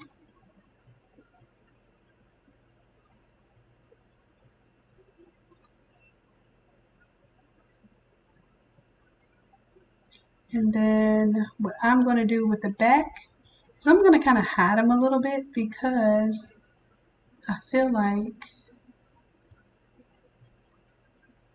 you know what, I might just use a different type of ribbon. Let me see, because this one covers up a little too much of the ribbon. So let me see if I have a different type of wing on here. I think I do. I think that I do. Let's see.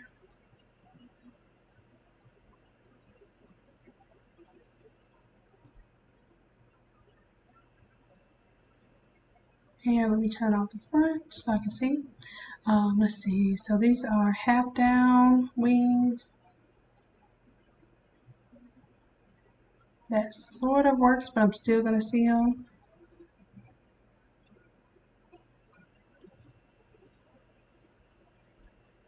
The quarter turn ones might make it look a little interesting. Let's see.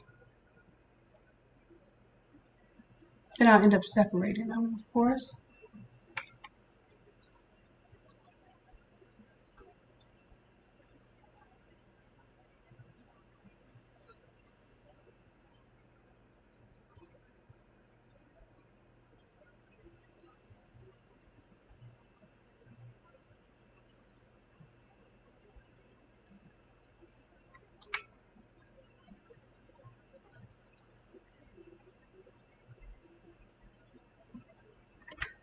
And let's place it behind the big ribbon. Yeah, let's do that. It'll make it look a little interesting, like it's kind of turned a little bit.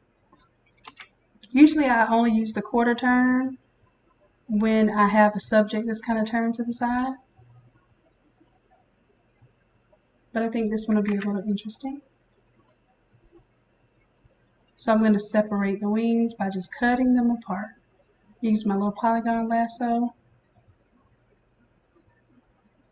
Bring it above the ribbon just so I can see where I'm cutting. And I'm going to cut these apart. I'm on this layer. I'm going to do Control X. Then Control V to paste it. Control X is the cut. Control V is the paste.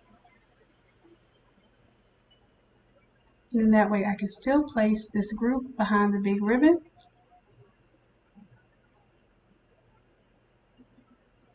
Then I can kind of play with my left and right wing accordingly. So this wing is sticking way out too much, so I'm going to truncate it a little bit, maybe even rotate it. This is just me playing.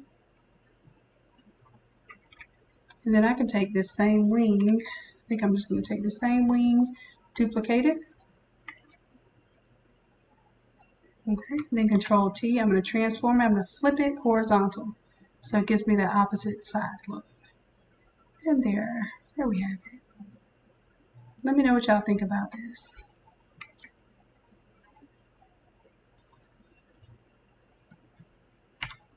And then I'm going to rename this. So this one is going to be left wing. So you'll know what this is, left wing. Oops, I have my caps lock on. Left wing. And this one will be right wing.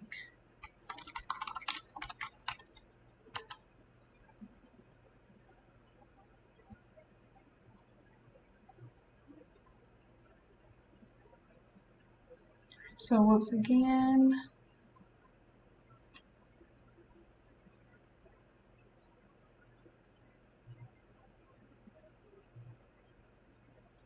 let's go ahead and save what we're working on, because Lord knows Photoshop gets fed up sometimes and just jump ship on me. So I need to be saving as I go. And then I'm done with this one. I didn't need to make any changes. No.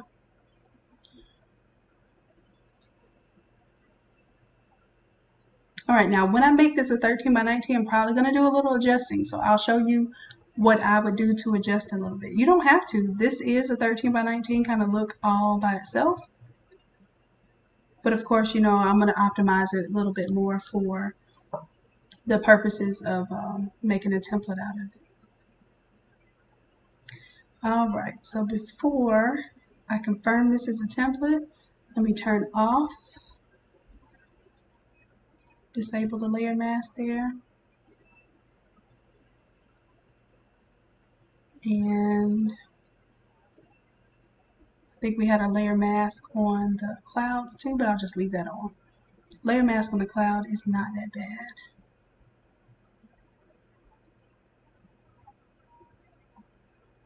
Let me just turn it off so I can show you how to turn it off. So let's disable that layer mask. You see those where the excess clouds got cut off. All right, so everything looks cohesive here. Is there anything else you all feel I need to do or add, edit so far?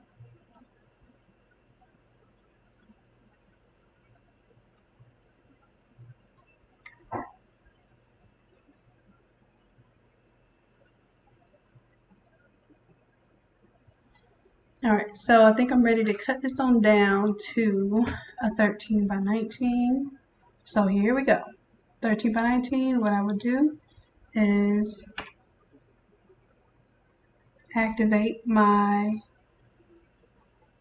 layer mask for the background, activate the layer mask for the clouds, and as a matter of fact, you know you're wrong if you turn everything off.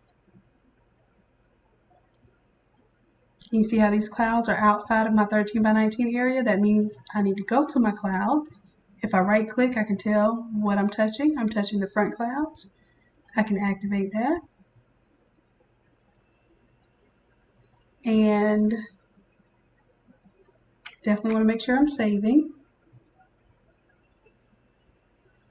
Now these are the simple steps to get this to be a 13 by 19 now. Now I'm going to go to File, Save As. I'm going to take off the words all over.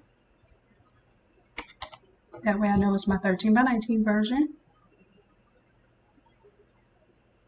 Say OK.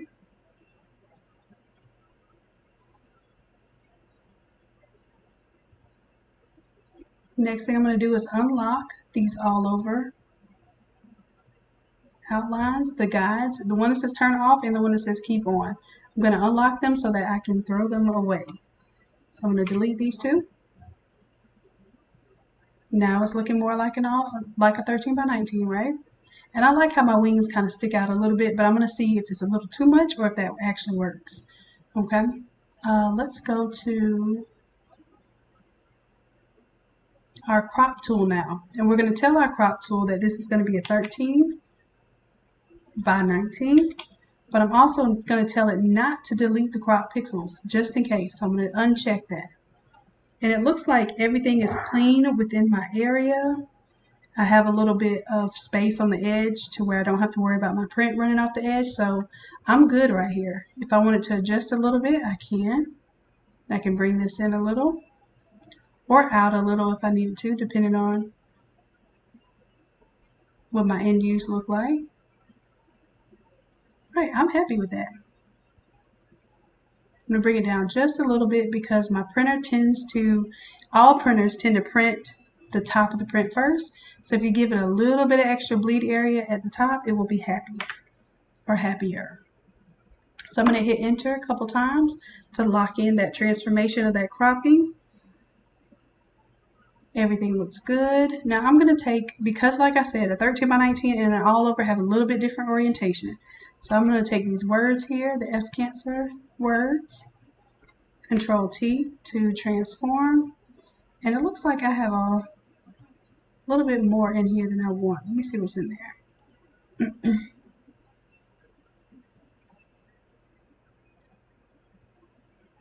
Oh, it's that pattern fill. So I don't even need that. I need to actually delete that. All right, so now when I do Control T, there we go. I'm going to make the words bigger so it fills out the space more for 13 by 19. Once I get it where I want it, see how that pink line pops up? That lets me know I'm good and centered. And then I might take my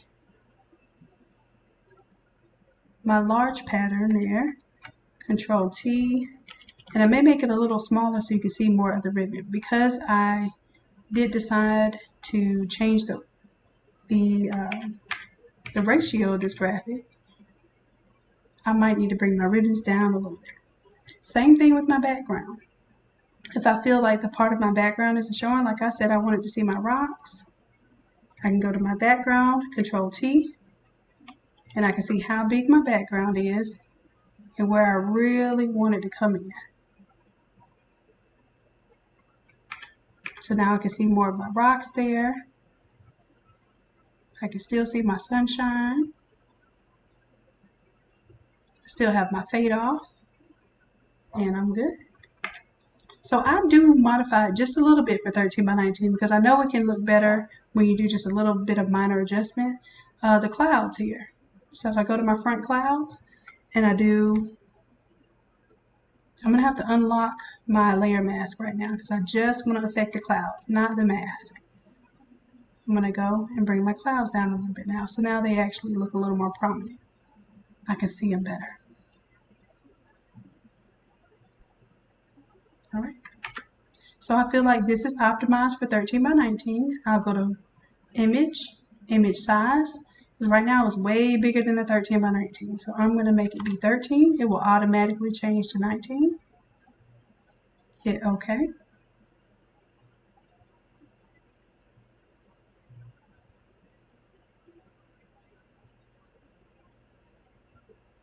Yes, thanks, Erica. Yes, Corey, this will be both a 13 by 19 and an all over.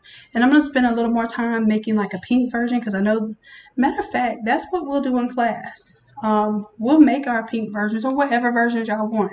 So I'm going to include that in the file downloads so that will know what colors represent what. So I really want this to be a personal project of yours. I think almost everyone has been touched in life by someone with some form of cancer. I know for certain my aunt passed away when I was very young from breast cancer, and she was my mentor. Like, she taught me how to read a newspaper, I think at the age 3. Like, I was reading out of the newspaper, and she was the one that kind of gave me my boost in educational excellence and confidence and all that good stuff. And she's a part of me to this day. And I know for a fact that her work and her presence, her life was not in vain. So I love to celebrate her. I love to think about her. I love to talk to my niece and nephew about her and remind them of her because they never got a chance to meet her. So this is an excellent opportunity to do that type of project. So if you have anyone that you want to do something like this for, we're going to do that as our class project. And like I said, this will be timeless. It's not just an October thing. It's not just something that you put out, one time. You'll be able to use this over and over again, even if it's not for any kind of cancer awareness. It could be simply that you take the ribbons off and replace them with an American flag, and maybe it could be a military template. Just so many different things. It could be a birthday template. It can even be a wedding template. None of this stuff is really concrete in the theme. What I'm trying to get you to explore is that you can take these different elements and use them however you wish. All right, I'm going to grab all of this. I'm kind of going to shift my design down just a little bit. There we go. Perfect. All right, so that's my 13 by 19. I have to make sure that I hit save, otherwise everything is in vain. We're at the mercy of little old Photoshop. Absolutely, Corey. That will be a good one. I frequently get requests from people wanting to do survivor shirts, and you might just change the words. So I would love to see what you all come up with for that, and maybe even some different elements we'll bring in. I did one with like pink glitter, and they really loved it. So that was the background image, was the pink glitter. Um, all of that. It's really just a matter of what elements you want to bring into it. Okay. So here I'm just trying to decide for this 13 by 19 if I'm going to keep the color overlay or the hue saturation. I think I like the hue saturation because I like to see the color of the grass and the flowers behind it. Let me know what you all think. What do you think? The color or the gradient overlay, or should I do the hue saturation?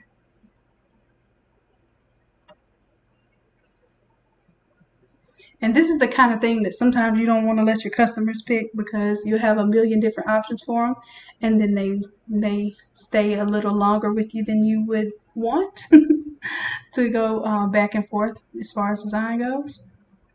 Let me see these wings and big ribbon. I'm just kind of shifting that over just a little bit.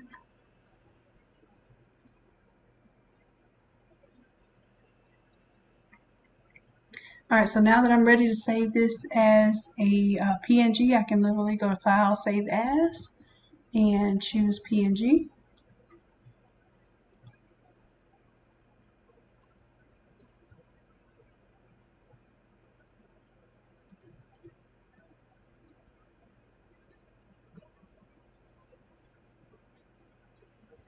And this one's done.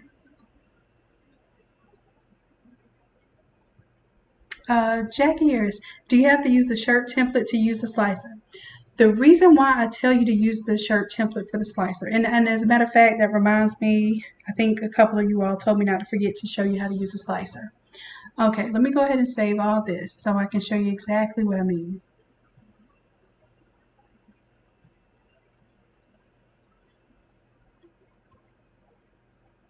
Yes, I want to save.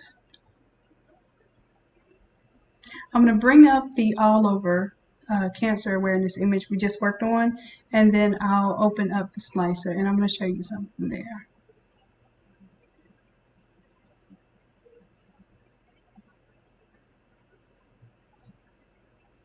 Now, the reason why I tell you to use this template is because this template is pretty much going to help you cover all the way from a small to a 3x, no matter what you're actually printing. Okay, so let's go ahead, let's bring back, let's disable the layer mask for the clouds, and let's disable the layer mask for the background. And then for now, if you were sending this to me to print, you would turn off the guides layer. And I want you to keep in mind, these guides are here for your help and protection. If you don't put anything that you don't want to get cut off outside of these guides, and especially this dotted line here, then you don't have to worry about that getting cut off on your final shirt. We have had times where, you know, somebody has put text really, really big, and yes, it looks great for your mock-up, but when you make this text go all the way out here to a 3x, that text is going to get cut off when you do a large, or extra large, a medium, or a small. So I want you to keep that in mind. These guides are your friends, and they will not let you down if you stay within them. Now, if you want to get a little risky and go outside of those guides because you really want your text and your pictures to look really big, that's your choice. But I'm giving you an idea of where it's going to cut off what's safe and what's unsafe, and at your own risk, okay?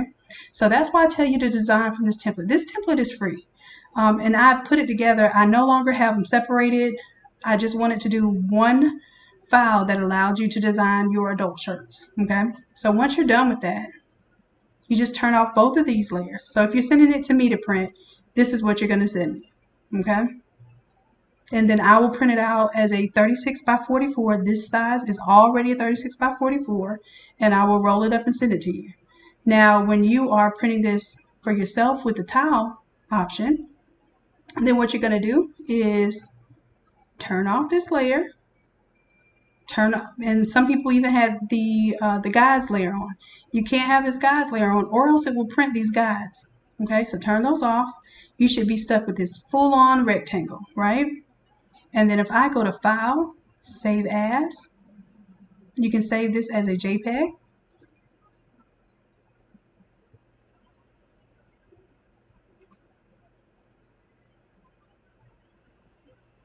Once you save it as a JPEG, you can go ahead and close out of this Photoshop file because we don't need it any longer.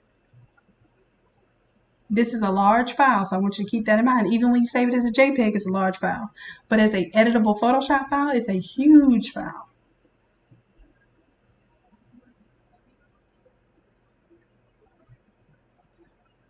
All right, so am I going to save this? Let me turn these layers back on so I can save it. So yes, I'm going to save this.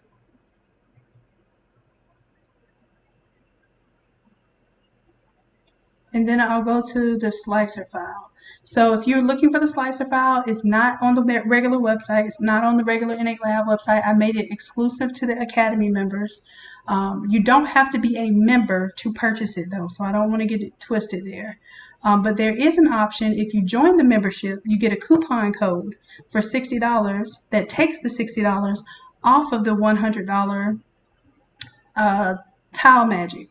So basically, you get the first month membership for free, and you get all of the downloads that are associated with it, and you get the $100 template slicer. So if you are interested in that, make sure that you sign up for the $60 plan.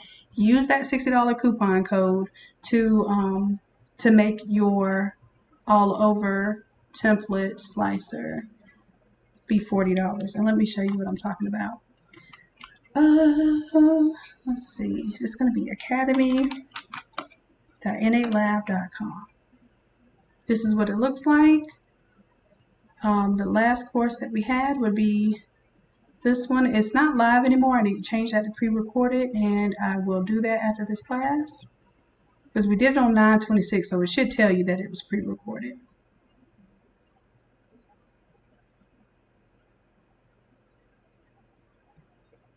As a matter of fact, there should be another one. Hold on. This is the one you want to go to. So I need to delete that one there. Okay, because this one says enrollment's closed. Yeah, so we had this one live, that was closed. This is the one you want to go to. So you can view the course. And before you actually do the course, you can see all of the things that are required. This was for the live course.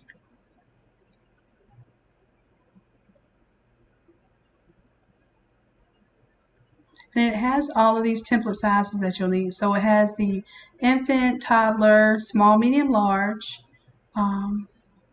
youth, medium to extra large, and then it has youth, extra small to small. So the reason why these are broken up is because it requires a different number of sheets. The infant 0 to 24 months, XL to 2X, and then the 3X, 4X, 5X.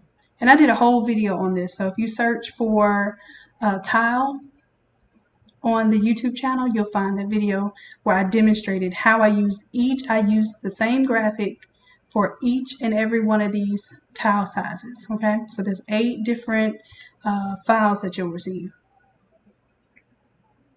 But if you go to purchase it, like if I go to buy $400, I can go ahead. If I'm already signed up, I put in my email. If you're a member, $60 member, you'll have a coupon code in your Innate Lab credit, and you use that coupon code, it'll take $60 off of this price. So you'll get the subscription plus, if you're already a $60 member, then just use that code. And I'm allowing people to use that code even if you've already done a course in the past month. Because I have been off the grid for a couple of weeks, then I'm allowing you to use that coupon code even if you use the coupon code this month. That goes the same for if you want to attend the class this Sunday. Let's say that you already used your coupon code for the tile template. I'll let you use your $60 coupon code for the class on Sunday. So it's kind of me making up for missed time. I apologize, and I appreciate you all for working with me, okay?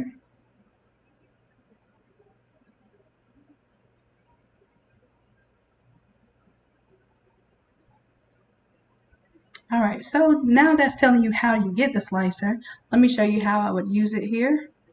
Let's go ahead and let me open up my all over slicer. And I'm going to do, oh no, it's not in this one, it's on my desktop.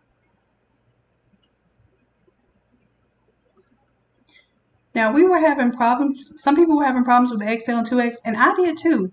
When Photoshop updated, it started crashing. So when I went back to an older version of Photoshop, I didn't have to worry about it crashing anymore.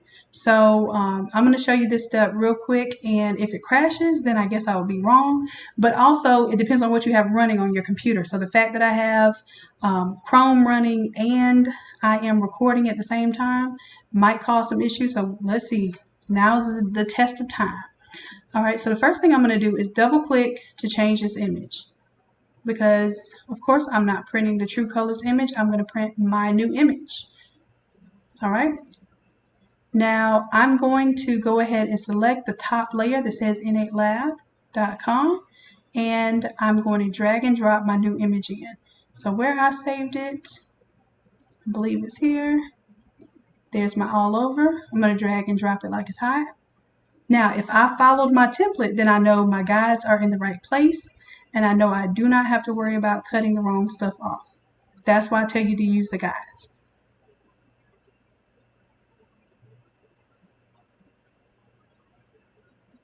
All right, and then I'm going to drag this layer, pick this layer up, and I'm going to drag it underneath the layer that says right click. Turn off my True Colors image, and there's my image. If I want to check to make sure nothing crazy is going to get cut off, then I definitely have the ability to turn my guides on, as you can see. And I look like I'm pretty good in here. I might want to turn off the innatelab.com. Well, I'll leave it on just so that you'll be able to tell that it updated that.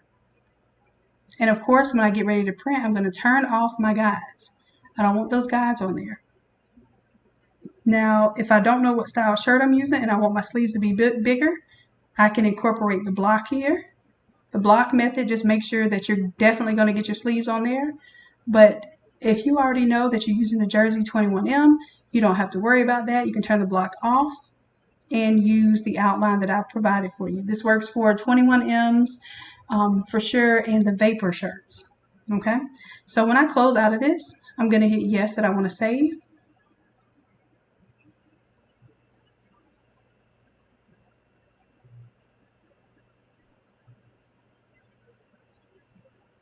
And I'm going to watch this update to my full file here. Okay, and the reason why it's red is because this is a quality check now.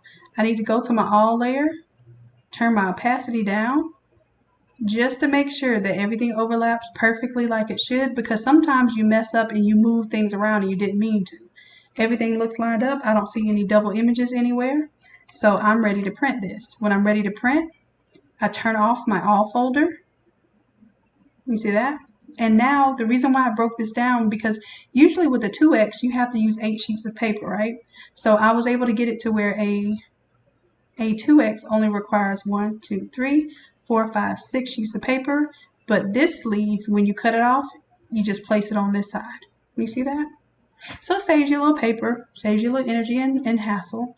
It doesn't save any more ink than that, but it definitely saves you a whole tile over here. So I think this would have ended up being 7 tiles instead of 6. All right, so this will do extra large and 2X. Now, once you have everything done like we just did, all you have to do is go to File, Export, and then you got to go Artboards to Files. You're going to browse where you want to save it. And I'll do this one in a new folder. I'm going to make a folder just that all my pieces end up here. And I'll call this one my Cancer folder.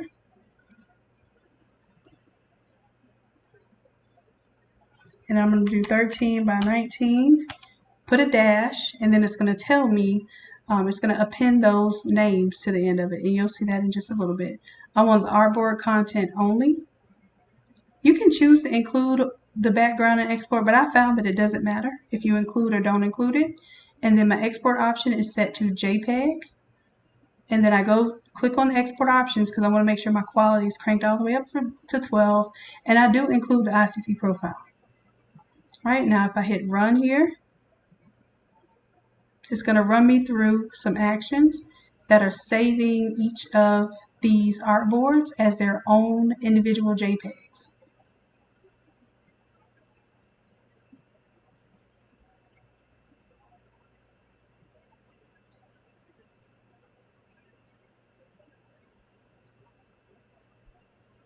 And you'll see that I had installed the old version, which is 21.1.3, I believe is what I told you all, is the last confirmed version. And I think 21.2 was giving me issues, and I know whatever I have now, 21.4, 21.6 was definitely giving me issues. So script alert, artboards to files was successful. That's what you want to see. We're going to hit OK. And then I'm going to go ahead and close out of this. I'm not going to save this because it's going to save over my original file. And now instead of opening from here, I'm just going to go to my folder. I'll see my Cancer folder and see I'll see my different slices here. I can open all of these up, drag them onto my Photoshop. It's going to open up each one as a separate window. And that's the magic of it, okay? So now what I would do is I would go to File, Print, and I would tell it that I want to print this on my 16650, or if you have your 7210, your 7710, 7720, etc. You would choose whatever that paper is. I showed you all in the class also how to change your print settings to work with True Color ink. The only thing that you're making it do is not use a color profile at all, so that you get consistent results. You go to Photoshop, manages the color here. Make sure relative color metric selected there. You can check black point compensation if you want. Don't mess with anything down here that says scale to fit media. Don't mess with that. It needs to be at 100% to make sure that everything's going to line up. Okay, so that's it. I would hit print. That particular tile would print, and then I would print each of these. And see how it named it for you? I'm just going to hit done here. See how I named this one as top right, top middle, top left. So if something comes up and one of your prints messes up, you know that happens all the time with your 7710s and 20s and your 7210s and 20s. Because you don't have the eco tank, that ink is going to mess up in the middle of your print almost every single, well, I won't say every single time, like every 5 prints. And I can almost vouch for that and call that a fact. So about every 5 prints, you're going to have some kind of issue with the printer that tells you it's either out of ink or doesn't recognize a cartridge, etc. So when that happens, you just reprint the specific tile that you need. You don't have to go and figure out the math of which section you need to reprint. Okay. So, and this is what I was telling you, the edge of the bottom of the right shirt and also that left sleeve is in there. That's it.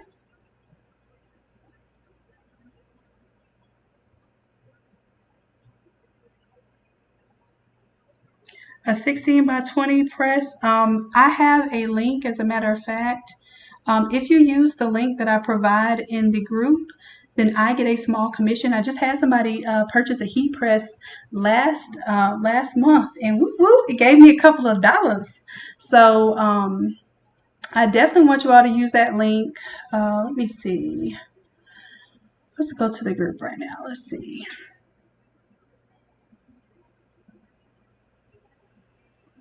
Yes, and if you want to inbox Erica to upgrade your subscription, we do a one-time upgrade where I will actually catch you up to, let's say you are on class number 107 and you don't want to start all the way over with 101 to 104 when you come in as a $60 VIP member, then I will one time catch you up to speed with that with the where you should be if you were to continue on with your $30 session. So it's a manual process. I only do it one time because it does take my energy and takes me away from being able to do other stuff, but I will do it as a courtesy one time to bump somebody up to the VIP membership. But I won't do it if you want to go back down. I don't do it if you go back down at all. And then if you cancel and want to come back, I don't catch you back up. So it's kind of one of those, personal things that you'll have to decide if it works for you or if it's for you. I definitely give you an opportunity to explore what the sessions are, what each class kind of entails, what templates you get with it, all of that good stuff. Okay, so what I was going to show you is, I haven't been on this in a while. I'm so sorry. I want to search.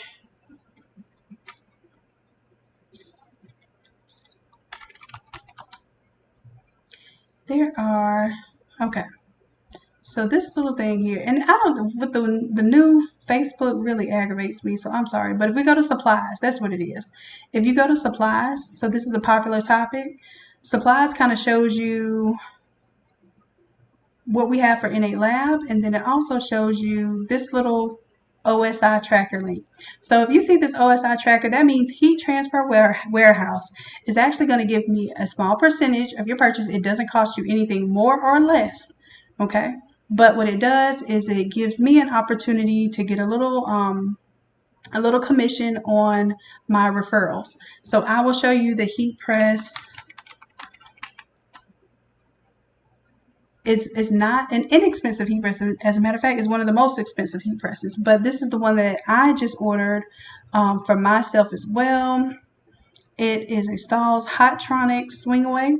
But any of these, I'm going to show you which ones. They have a lot of heat presses on here. So what I would recommend too is, let's see, where's the one that he was telling me about? That's been killing it. Yeah, Geonite. I'm gonna tell you the big boys. Hotronics and Geonite are like the kings of heat presses. If you can afford them right off the bat, the Geonite Swing Away, where was that? 16 by 20. That's the Hotronics. I believe this one is an auto open, and it hovers. so you get a little bit more even pressure. Then you have this 16 by 20. That's the automatic. That's not really an entry level. Let me go back one more. I'm going to show you. This is a good one. So this is a good entry level, but you're ready to spend money for production. This is the auto open clam. It auto opens, which a lot of us that's been struggling with popping these heat presses open definitely helps out. But now this one's not available right now. But I'll tell you the ones that are available. This Hottronics right here. I just had that one delivered to someone last week. And Hottronics just in general, they are more expensive, but I don't want to say guarantee a lifetime, but I have one of these, like an old one of these. It doesn't even say Hottronics anymore. It says it is a Phoenix, I believe, which is basically, it used to be a Hottronics. They refurbished it and they don't sell the refurbished units, so they sell it as a different brand.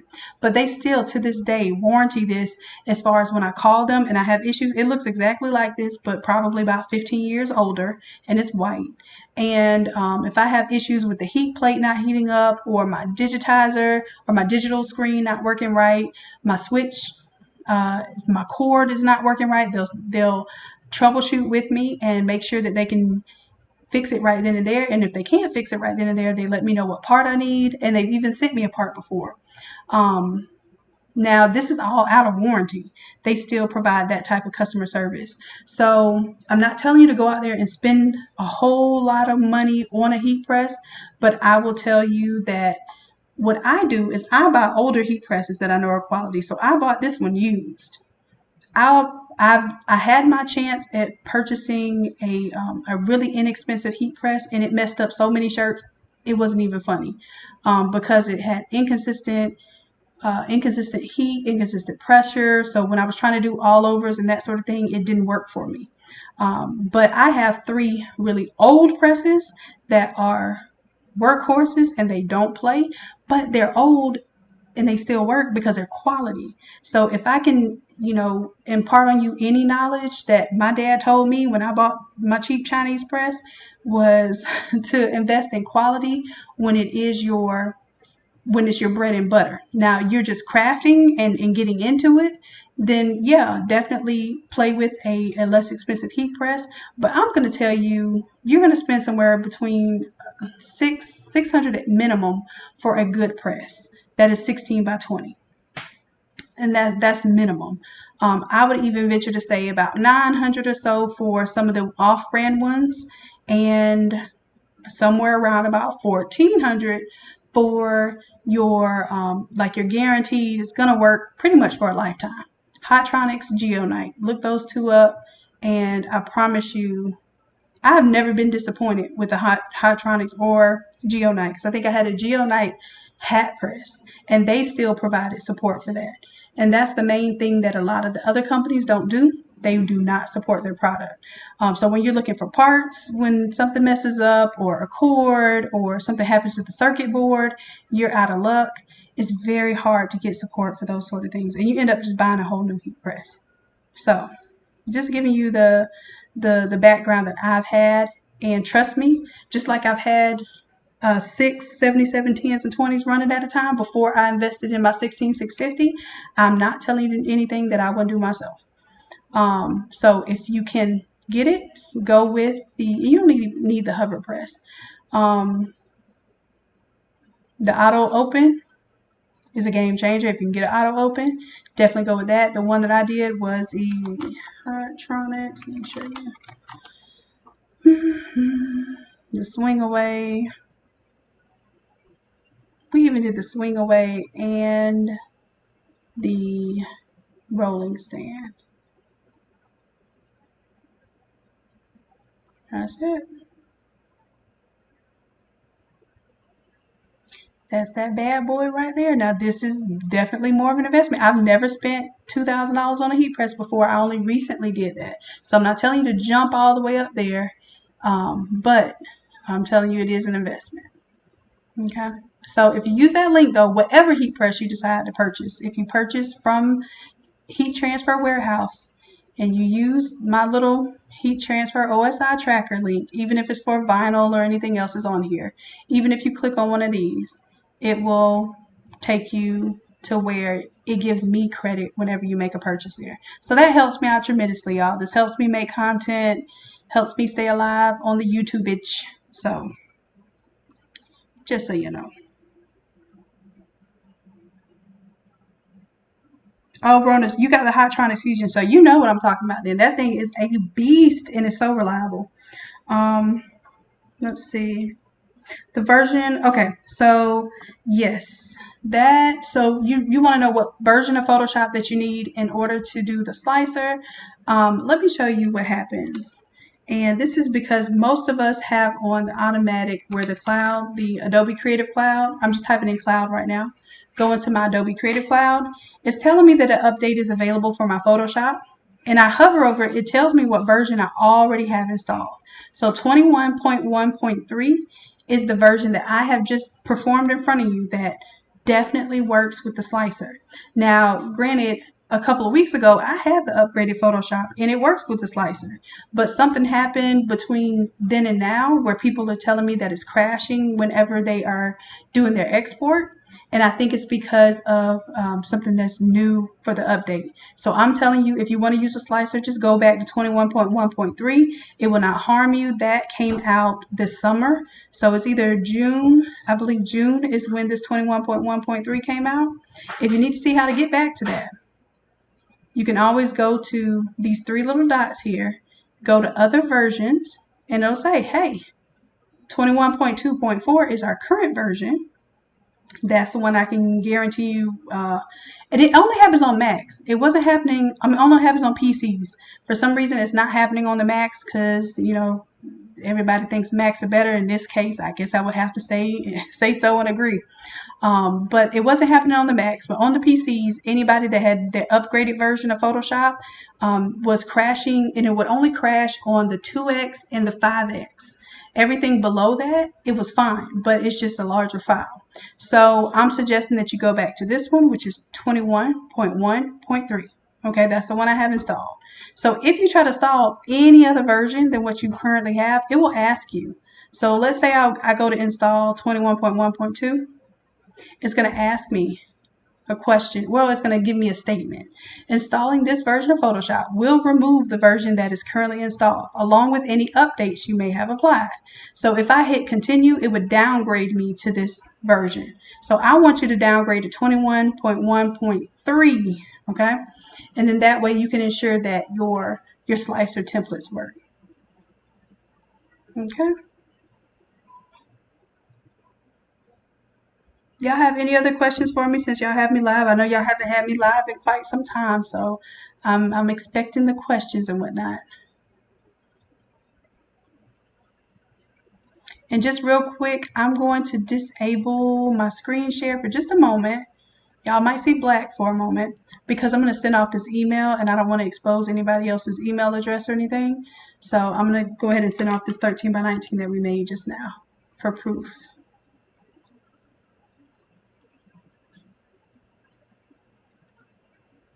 Okay. So I'm still looking out for y'all if y'all have anything to say. I'm looking at your comments here.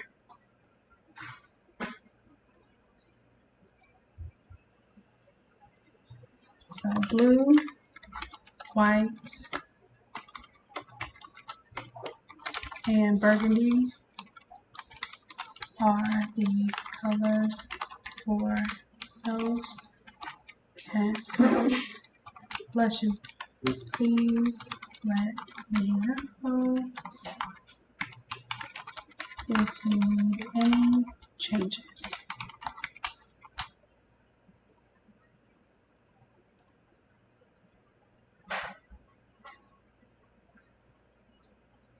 All right, so looks like I can bring back our screen share now.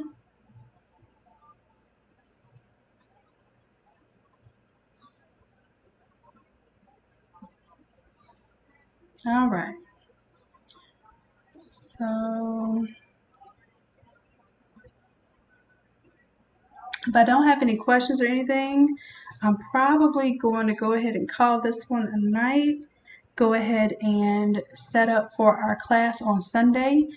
Class on Sunday is still going to be beginner friendly, but what I'm going to start asking of you all is we're gonna start building more on these concepts. Okay, so it's not going to be a full out template ready for you to just change out.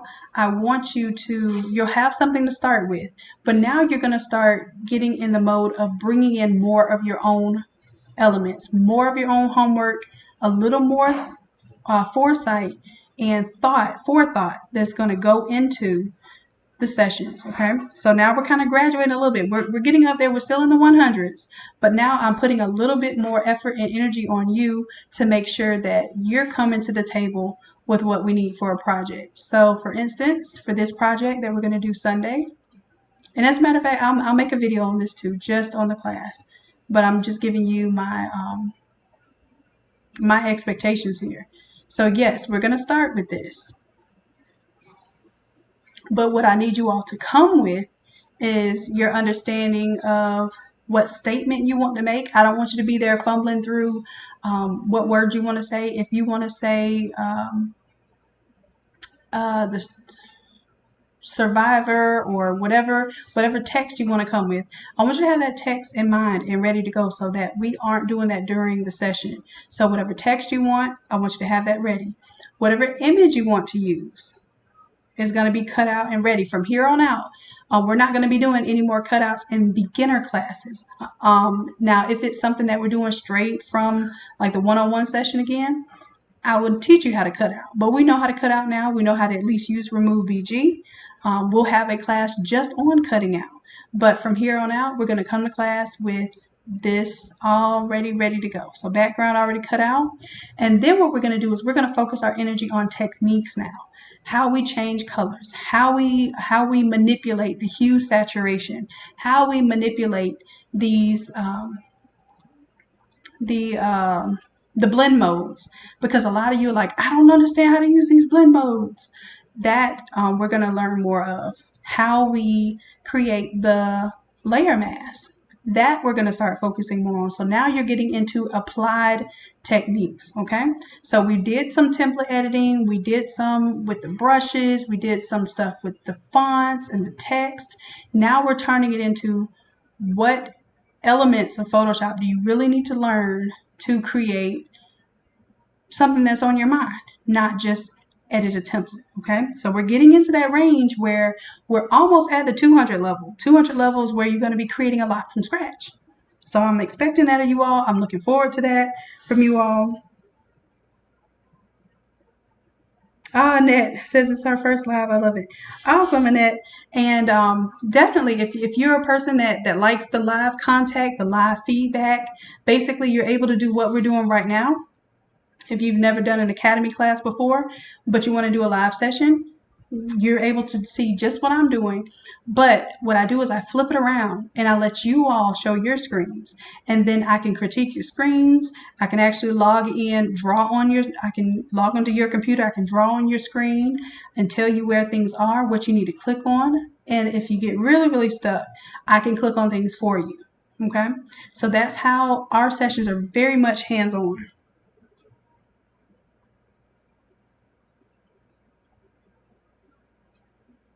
Okay, and I'm going to post the session 21.1.3 of Photoshop.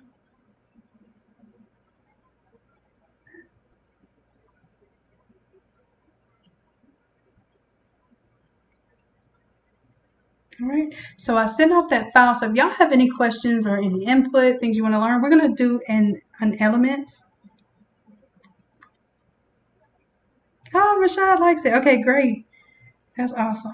Awesome, awesome. My favorite thing to see is when somebody says, I love it. That's all you have to say. You don't, no other explanation. So that's awesome. All right, so we're about to embark on a series after this one. every week we're going to do elements. So I want you all to give me some elements that you want to work on. We have lightning. So we're going to do kind of like lightning and clouds. We're going to do a design based on lightning and clouds. We'll do the water. So we're going to do like watercolor. So we'll do some watercolor elements showing you how to use those brushes, how to use those techniques to achieve different effects. There's also someone wanted to do like shattering, a shattering effect. So we'll do a shattering effect for one of them, and that's kind of using earth and earth materials kind of to shatter. And then let's see, fire. We're going to do a fire one. So that's 4 elements right there that we're going to do a walkthrough of how you use the brushes, how you use the effects, the opacity, the blend modes, all of those things. So we're going to get nitty gritty into how we use those different effects and how we get those different effects by using all kind of things in Photoshop. So it's not just going to be one thing, one little stamp that you use. It's really going to be very much in depth. So that's why I'm saying I'm expecting you to come to the table with your stuff ready to go now. I'm expecting you to have your screens ready to go. You're using your dual screens. I am allowing, since our sessions are a lot smaller now, I'm allowing you to use 2 different devices if you need to log on to Zoom, once on your tablet so you can view, and once on your computer so you can share your screen. You can use Zoom, up to 2 Zoom seats, okay? So you don't have to have dual screens, but I'm going to suggest you get dual screens because I'm going crazy right now not having my extra screen to drag my little junk onto while I design on my other screen. Yes, the pen tool, Sharon. We have lined up a whole session just on the pen tool and using different cutout features.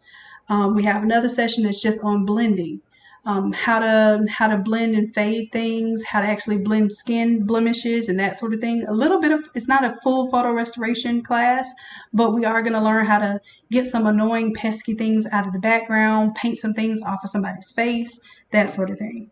So those are the type of classes that we're going to get a little more advanced now. So I'm calling these our intermediate classes. So those are going to be our 200 level classes. So we've done enough 100 level classes.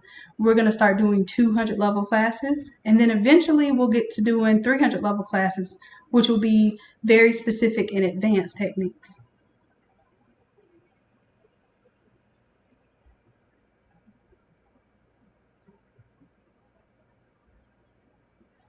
All right. So I'm going to stick around for just a little bit, see if y'all have any more questions. Let's say it's 7:34 now. Let's give it about 5 more minutes. Meanwhile, if y'all need to see anything, you need me to show you anything, you need me to fix anything. I don't know if I'll fix it in 5 minutes, but at least I will definitely be aware if anything is broken.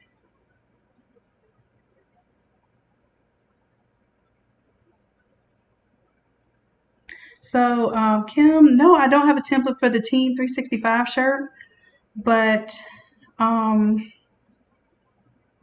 let me ask you this. Did you ever try using the block layout for the sleeves versus the because the 365, what is it? Are they longer or something? Why doesn't it work for you with the jerseys template?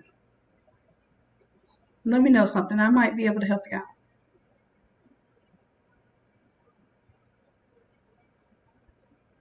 Because I've never used the what did you say? The Team 365. I've heard of it. That is from what, Alpha Broder?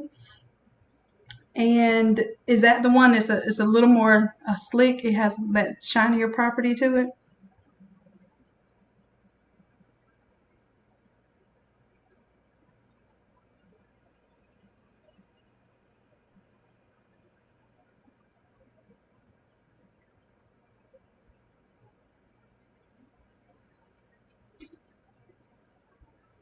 Now, let me charge up my phone. It's over here about to die on me.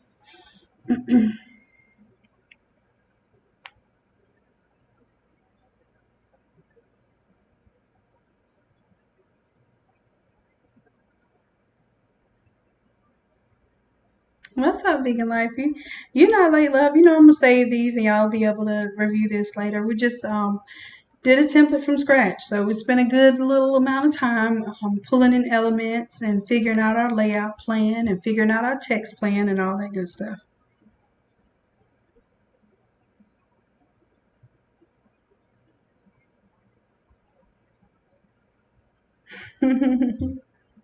Oh, they're longer. Okay, so if that's the case, let me I think I did a video showing you all how to make like your own template from a photo, right?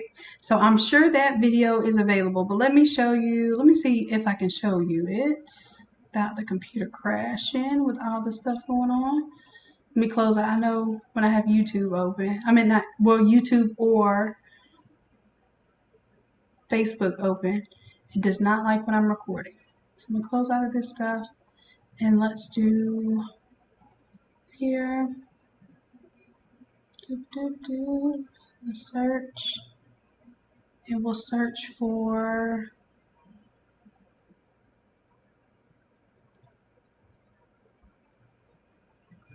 I don't know if y'all are going to see it on this one.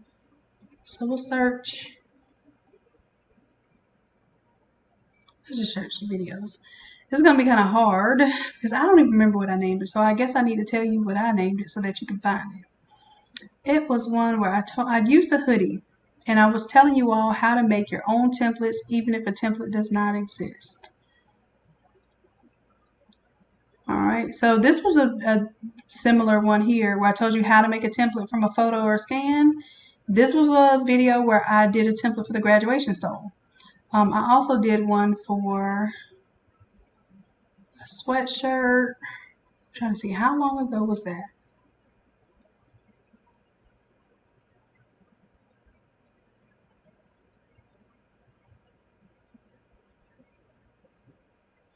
This can't be all the videos.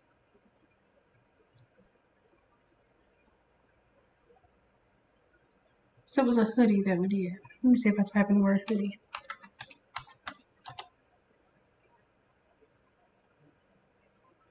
Oh yeah, it was a whole whole series. Let's see.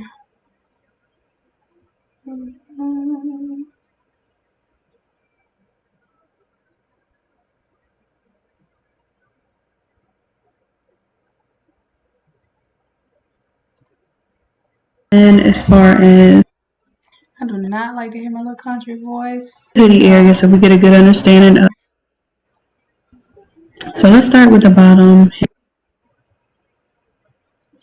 So there is another part to this where I showed you. You see how I literally just took a picture of my hoodie and then I just made sure that my design space was the size of the hoodie. So if my hoodie was 50 inches from sleeve to sleeve, I just made sure that my image was 50 inches. So I did like literally make a template from scratch like this. But let's say, what was it, Sharon? Who was it said they had issues with the Team 365? Oh, Kimberly. Okay, so Kimberly, let's say the sleeves are right, but the bottom of the shirt is longer. I'm going to go to my image. Matter of fact, let me just save, just in case, save where I am right now. So I'm going to go to image and I'm going to go to my canvas size.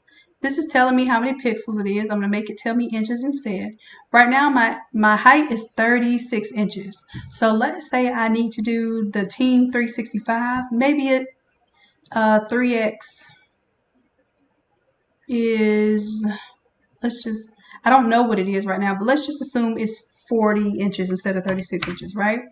I'm going to tell everything to stick up top so that my excess ends up here at the bottom. I'll say, okay. And now let's just imagine, I'm going to unlock these now. Not saying this is exactly how it's going to work, but I'll do Control T, and I'm just going to stretch this out down at the bottom. So now this kind of encompasses 40 inches instead of 36 inches. So that little 4-inch difference may make a difference on whether it makes it on your shirt or not. Let's say your sleeves are off. You don't have to use these sleeves on here. You can literally make your own sleeves. You know that the edges of your sleeves at your 3X, it stops at a certain point. Use the block method. take your rectangular tool and just make yourself a block for the top of the sleeves and change that. Make yourself a block. I'm just going to duplicate this rectangle. Make yourself a block for the body. And I'm just going to Control T. And that's your simplest way to make a template. Without getting really fancy, that's it. You have a t-shirt template right there. Now the problem is you do waste a little bit of ink printing all up here when you don't need to. But at your very, very basic, if you're not using the type of shirts that fit into the template, you know how to make a template. You can also scan that shirt in, and then once you scan the shirt in and you have it exactly the size that you need, make the canvas size bigger than the shirt, just like I showed you. So as a matter of fact, let's see if I can kind of find something. This is the 365, what is it? Team 365 shirt? What is that, Alpha Broder? Alpha Broder. And I'm just going to see if I can use a mock-up of the shirt. That's not how I suggest you do it. I suggest you take a real shirt, take a real photo, and really figure out, because each shirt is not just a expanded version of the smaller shirt. If you notice, let's go back to Photoshop real quick. If you notice how these sizes roll, it's not just a simple, look at these sleeves. It's not just a simple, oh, the small is 2 inches all the way around bigger. Look how much bigger, the longer the sleeves are from a large to an extra large, or from a medium to an extra large. That's a big difference there, but the sides aren't that much bigger. So the sides kind of stay incrementally, but the sleeves get longer and the torso gets a little bit longer. So in your case, the torso might be a lot longer than the sides go out. And if that's the case, you have to account for that. You have to take a picture of a small shirt, medium shirt, extra large, 2X, 3X. This is kind of standard because we already know the sizes for the 21Ms. Okay, so just giving you that information. It just is what it is. You want to use a different brand shirt, I would definitely tell you it's worth it to get it right.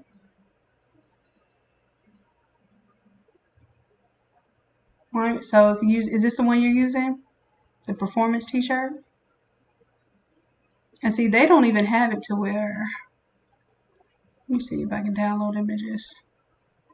I wanted the flat shirt. But see how their flat shirt doesn't even really show you how the sleeves go, because their flat shirt has the sleeves relaxed when really it should be laying flat out. So if you get this Pinterest thing, I need to undownload this. It's getting on my nerves. Go to download images.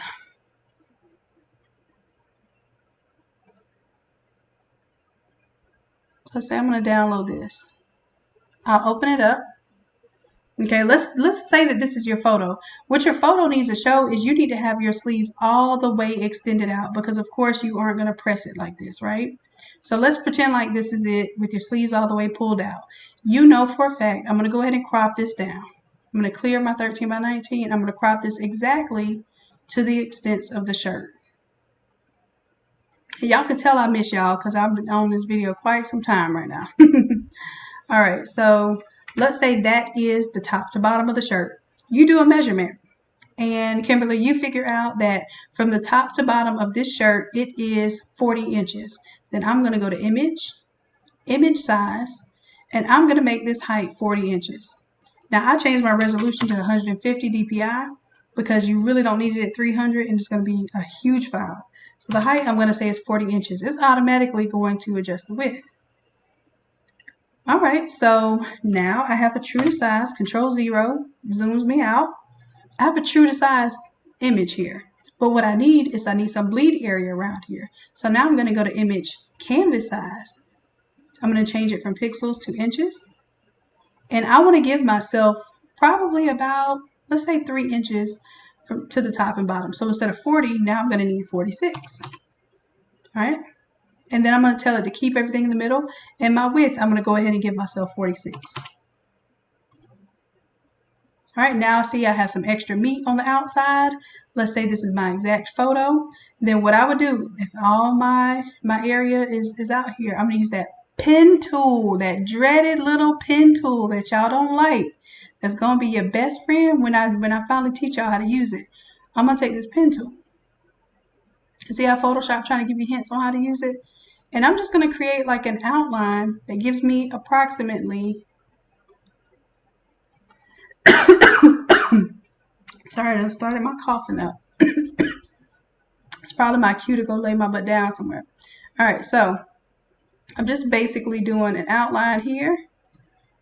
Not perfect. And as a matter of fact, I can change this. So I'm just going to do just the left side right now. Well, I'll go ahead and do the whole thing because you don't have to be perfect all the way around. And my computer is kind of breathing hard right now, so y'all bear with me.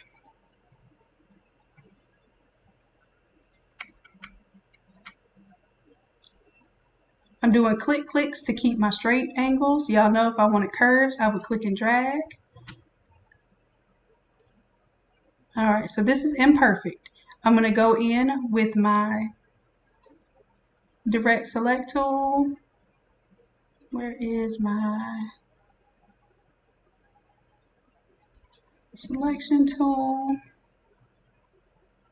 I told you I set it back to my old setup, so I'm not sure. So let me go to my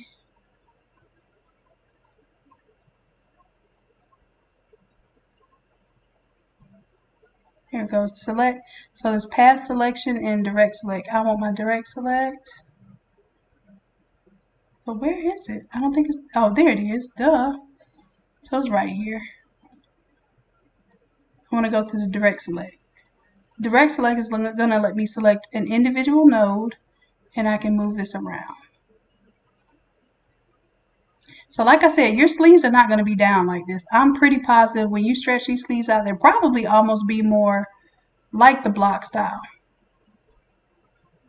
And that's why you have to be aware.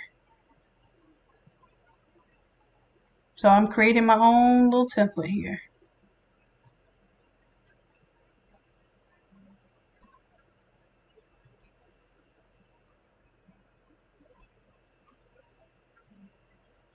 Like I said, I believe you're probably going to have more, with that style shirt, probably more of just a straight out.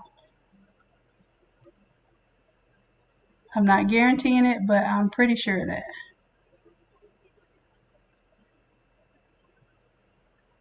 And this one looks like I need an extra node right there. So I'm going to go back to my pen tool and I'm going to add an anchor point.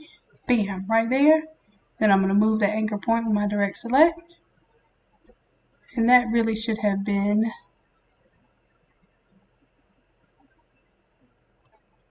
a point instead of a curve. So let me see if I can convert that.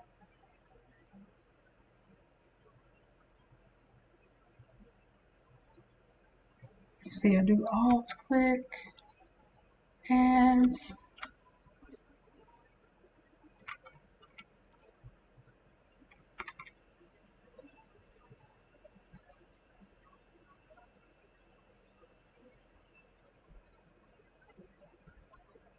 let me convert the point from a curve to straight. I'm trying not to confuse you with curved lines. I want to just keep it straight, like robotic little little points here. So you get as little points as possible.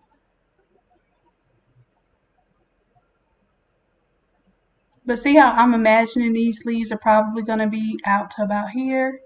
And if those sleeves always give you problems, then you bring solutions.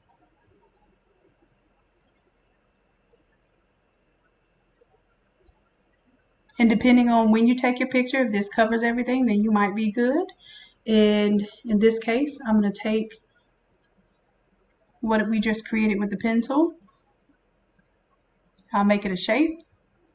You see how it colored that in? That's why I was saying the block method might be better for you. A block up top, block down bottom, because you may not have that, that real contoured sleeve. But now I can turn that layer off, and that would be what I design on and print from, if that makes any sense.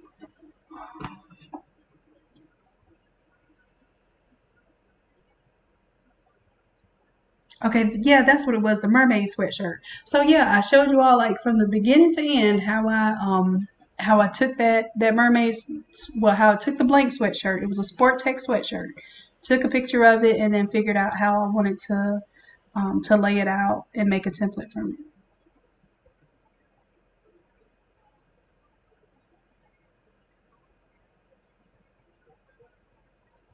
So it was a long process. Even with the stole, when I show you how to make a template from the stole, it's the same process. If you wanted to make a template for, let's say you have a license plate, you know, that nobody else has a template for, or a mask that no one else has a template for, then you can make your own templates by that same principle. Okay, so they're longer on the sleeve and the arm parts. Yeah, so definitely you would need your own template for that. Because the sleeves alone would make this, and that's why this kind of gets cut off here, because maybe you need to use a 48 inch width rather than, because mine is 44 inches, so maybe you need 48 inches for your sleeves, and then mine is 36 inches tall, so maybe you need a 40-inch tall or a 44-inch tall for your shirts. So whatever you have to do, I would suggest that you get the biggest shirt and the smallest shirt.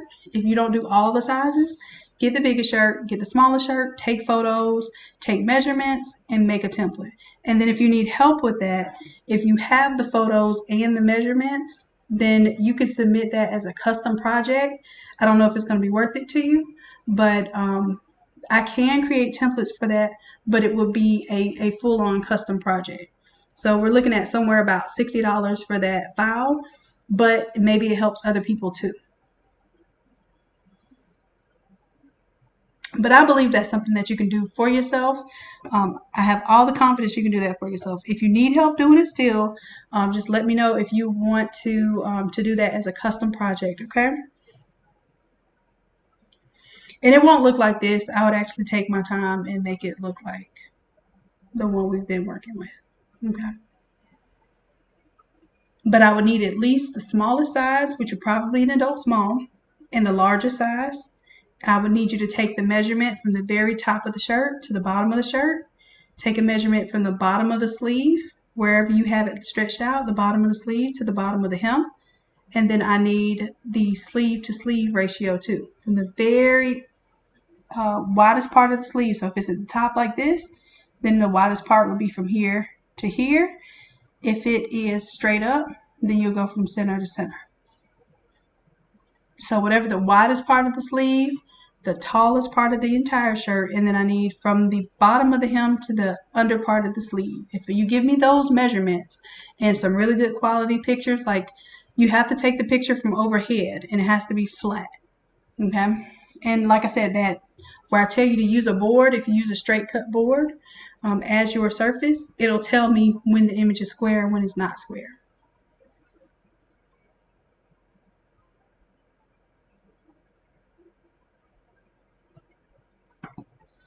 Push come to shove, you can always send me send me a couple of samples of a shirt that you want me to make a template of, and we can do it that way too. Okay.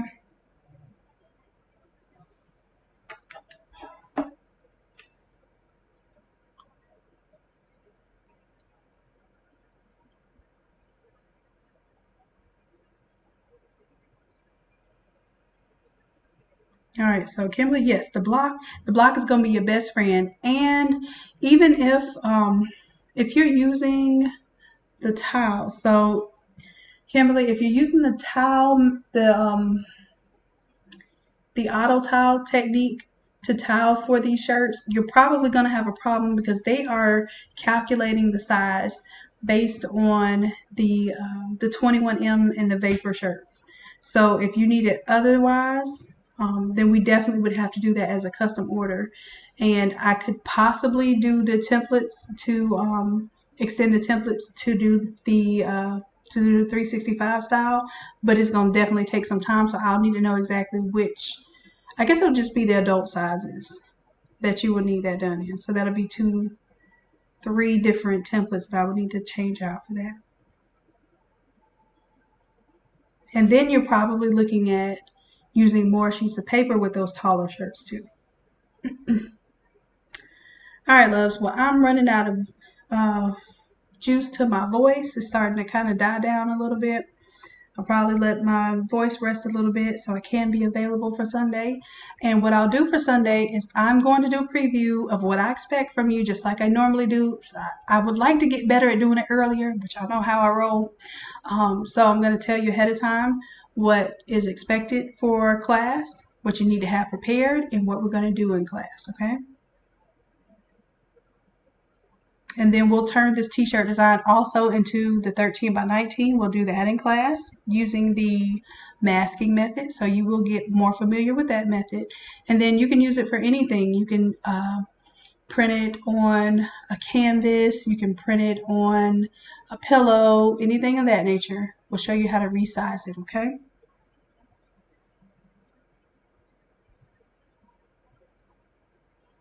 You're welcome, love.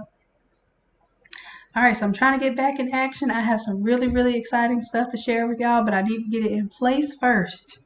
Just know that I'm hinting at the fact that we may be able to do some very responsible social distancing physical classes very, very soon, and we'll have a setup and location for that, okay? And we'll also be looking at traveling. So we'll do workshops. It'll probably be maybe once a month, and we'll do travel workshops. So we'll probably hit Atlanta, Texas, etc. But we're going to have that planned in advance. We're going to have to make sure that all safety protocols are in place because this cold kicked my behind, and I'm so happy that it's not COVID, but it definitely was a scare. So I rarely come out the house, and if I do, we're going to make sure that we do it right, okay?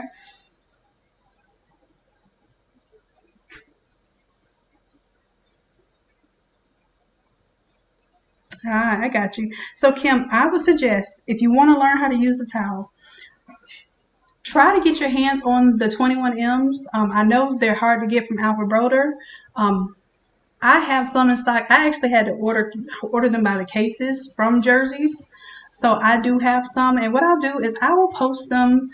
I'll post them on my website because it looks like they're getting harder to get, but they are the best shirts next to the vapor shirts. Vapor shirts are the best, but they cost the most. So the 21Ms, I'm going to have those in stock, and I'll post those on the website so that we can start getting those out for you as well with our blanks.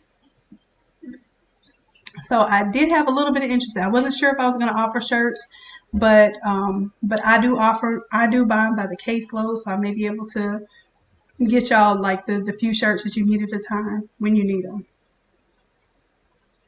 Yes, the Sublevy. I use the Sublevy as well. The Sublevy just tends to have that issue with the underarm that drives me completely crazy, and it ends up having more issues with the lines in the shirt because of how inconsistent the thickness is. So it's really thin fabric, but it has thick collars and thick hems on the sleeves. So it doesn't give you very even pressure when you're going to do your multiple presses. Yes, S&S has a 21M in stock. I ordered some from S&S, and then I had to order some from Jerseys because they were all out of large and extra large completely. So I had to order them by the cases. So they may have re-up by now. But yes, S&S. Matter of fact, let's check. Let's check on S&S. Let me see.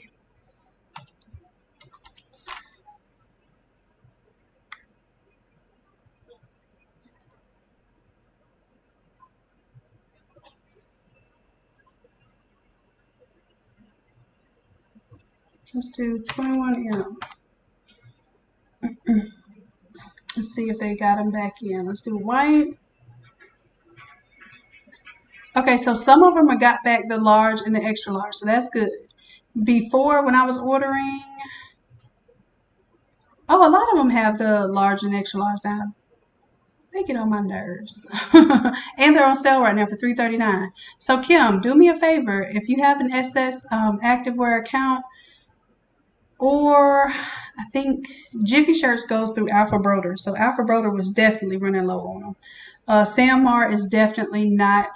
They haven't restocked these 21Ms since they first went out several months ago. So as long as looks like my location, Georgia, has all sizes. Well, that sucks because I sat there and had to buy a case of them last week so I can get 20 shirts. So I bought a whole case of 72.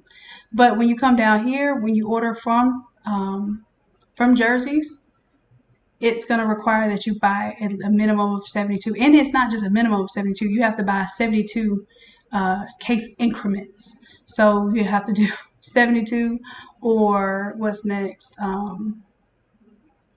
Damn, I can't add today. 104. I should have known 144 was a gross. So anyway, so 144, etc. So you can't just order like 75 shirts. You have to order by the cases if you order straight from the drop shipping from the warehouse. But it looks like SS Activewear is good right now. So grab them while you can, because when I tell you that these things randomly go out during the week, it goes crazy. It goes nuts. So Monday's probably a good day to order. What was it, Thursday or Wednesday when I ordered these? By Wednesday, all of these large and extra large were completely zeroed out for Georgia. So just keep on top of your inventory, keep some extra in stock because the way that things have been going lately, inventory is not guaranteed. And the classes are $60 each when I do a live class. And I'll show you the academy. Oh, thanks, Rona. Good deal, love. And it may require a license, like your local sales and use tax ID, in order to order from them. So don't be scared of that stuff. Just sign up for an account. Sometimes if you don't have the tax ID, they just charge you tax. They don't necessarily tell you, no, no, no, we don't want your money. They'll just say, hey, you're going to pay taxes until you provide us with a tax ID. So just try it and see. If it does require tax ID and you need to order, and then this is why I didn't want to order, have shirts on the site because I don't know when they're in stock and when they're not. So if you need to order shirts, just let me know and I will make some available to you. Let's see. Okay, so for the academy, you'll see right here it'll be live interactive courses, and this was the last live class we had. Of course, no, this was the next last live class we had. So the course is closed for that one, but you'll see the one for this Sunday will be here, and it'll tell you, just like if you were to click on this one, it'll tell you everything that you need. It'll have a homework checklist. It'll tell you the required supplies. Now this one was a physical class we did, so it did have supplies.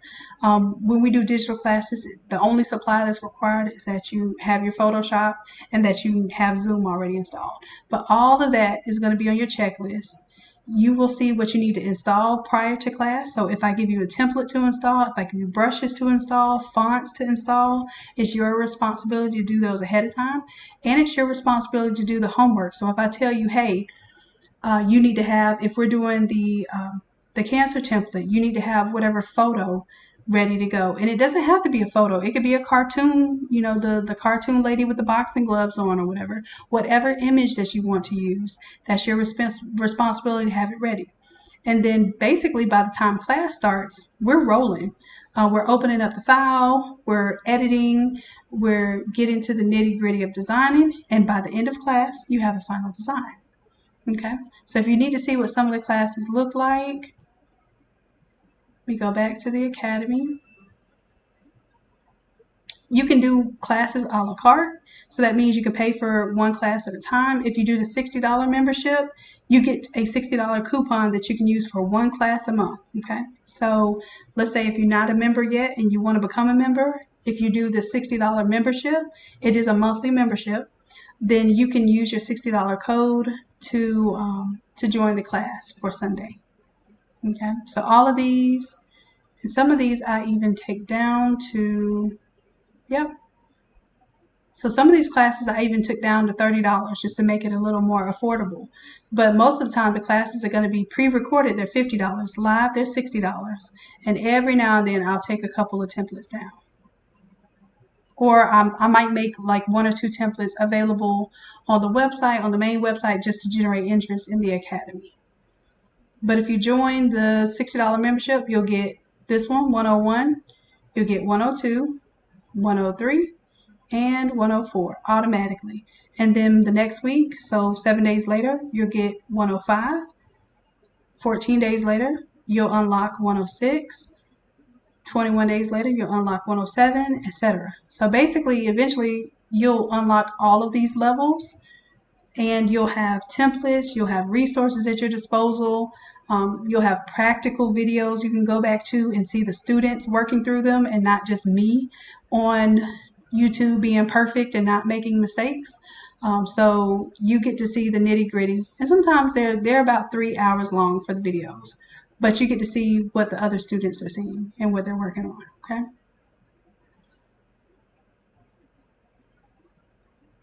So I will be working on that this evening or tonight and have that ready to do a show off video for you all tomorrow so you can register. And I'll do better with letting you all know what we're going to do for the Sunday courses ahead of time. And then we'll start doing some Wednesday courses too, just to kind of make up for lost time. So some of you that can't do Sundays might be able to catch some of the Wednesday classes. All right, loves, I think I'm going to be gone for real now. I'm like, whew. Ready to catch some more Z's. But thanks, Rona. I appreciate it. I will feel better. I do feel better. I think I'm getting there. Oh, once you join, make sure that you log in. You'll log in with your email and password. And let me see, I think I have one saved on here so I can show you. So I'm going to go to academy.nalab.com. I'll log in, email, password. If you have an active membership, you go to products. Okay, this is where you'll get your credit. So I'm not going to click on it because it will show the credit code. And then this is where you go for your membership. So you're going to get the 4 pre-recorded, and then every single week another one will unlock. So it's about time for me to start making some more content. So the next course is going to be 112. Okay, that's one of my favorite groups. Anyways, so yeah, we'll do 112, and then our elements courses are going to stay 100 level, and then after that we're going to advance to the 200 level. So we're going to get to like 115, and then we'll start going to 201, 202, 203, and etc. And then when we have 100 level courses that don't require any Photoshop experience, I'll name them a 100 level course. So you'll know by the name of the course whether it's something that you want to join. A 200 level course is going to mean that you need to at least have done 1 or 2 of my live sessions before you do a 200 level course. Okay. So we're almost there to where we're going to be doing 200 level courses, a lot more of those. But it'll tell you each of these courses, when you click on them, it shows you what's required. That's what's in the course. It has the basic homework requirements, that sort of thing. But once you're actually in there, you just download your files and it's completely unlocked. Okay, you watch the videos from there and all.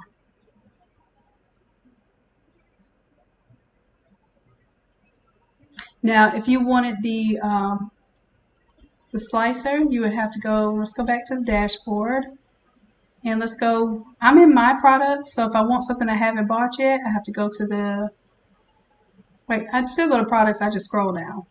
So now it says more from Shanon Wooden. Here you go. Here's more from me. So this is the 13 by 19 auto towel. And if you are a $60 member, you can use that code. You'll be able to use that code. So I'm going to let y'all use 2 codes this month. Just keep that in mind. Because I've been sick and I haven't been creating content, I'm going to let you use the $60 code for $60 off of this $100 class here, which is where you get all of the towel magic, Insta Slice. Okay. So you get all of those, and you get a full video of how we walk through those. And not only did we, excuse me, Not only did we learn how to do this digitally, we actually printed these out, pasted them up, and assembled them together and pressed them onto a shirt all in this class. So this class is a lot to it, not just about the tiling. It's really about the full process of doing it all over. So I think you would really enjoy the class if you're interested in all overs. We will be doing another live class for that soon. I need more of you to tell me that you're ready to do it, and I'll host a live class for that. So you all, Erica, maybe we can do a post on the group and see who all is ready to do a live session for this again. And it will be $100. I will let the $60 members use their coupon. So if you rather wait till we do a live class, you can wait, and we'll do it on the live class instead. Okay? So that's it. Any of the ones that you see with a 1 or a 2 in front of it, you're going to get those eventually. They're going to unlock for you. But if you see one like this one, that's an exclusive. It doesn't have a number. That one is never going to be a part of the subscription. That was always going to be its own standalone type item and course.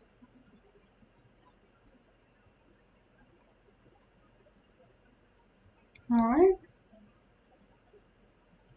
Thank you, Erica, for asking me to do that. So if y'all have any other questions, I feel like it's easier to answer some of these questions in video format because they do help other people.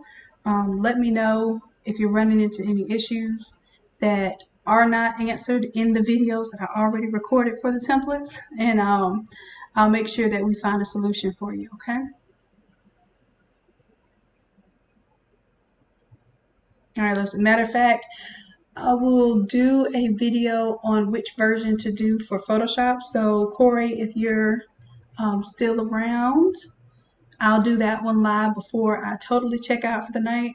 I'll show y'all which version of Photoshop to download. I'll go through the whole process in order to make sure that you can use those the tile templates.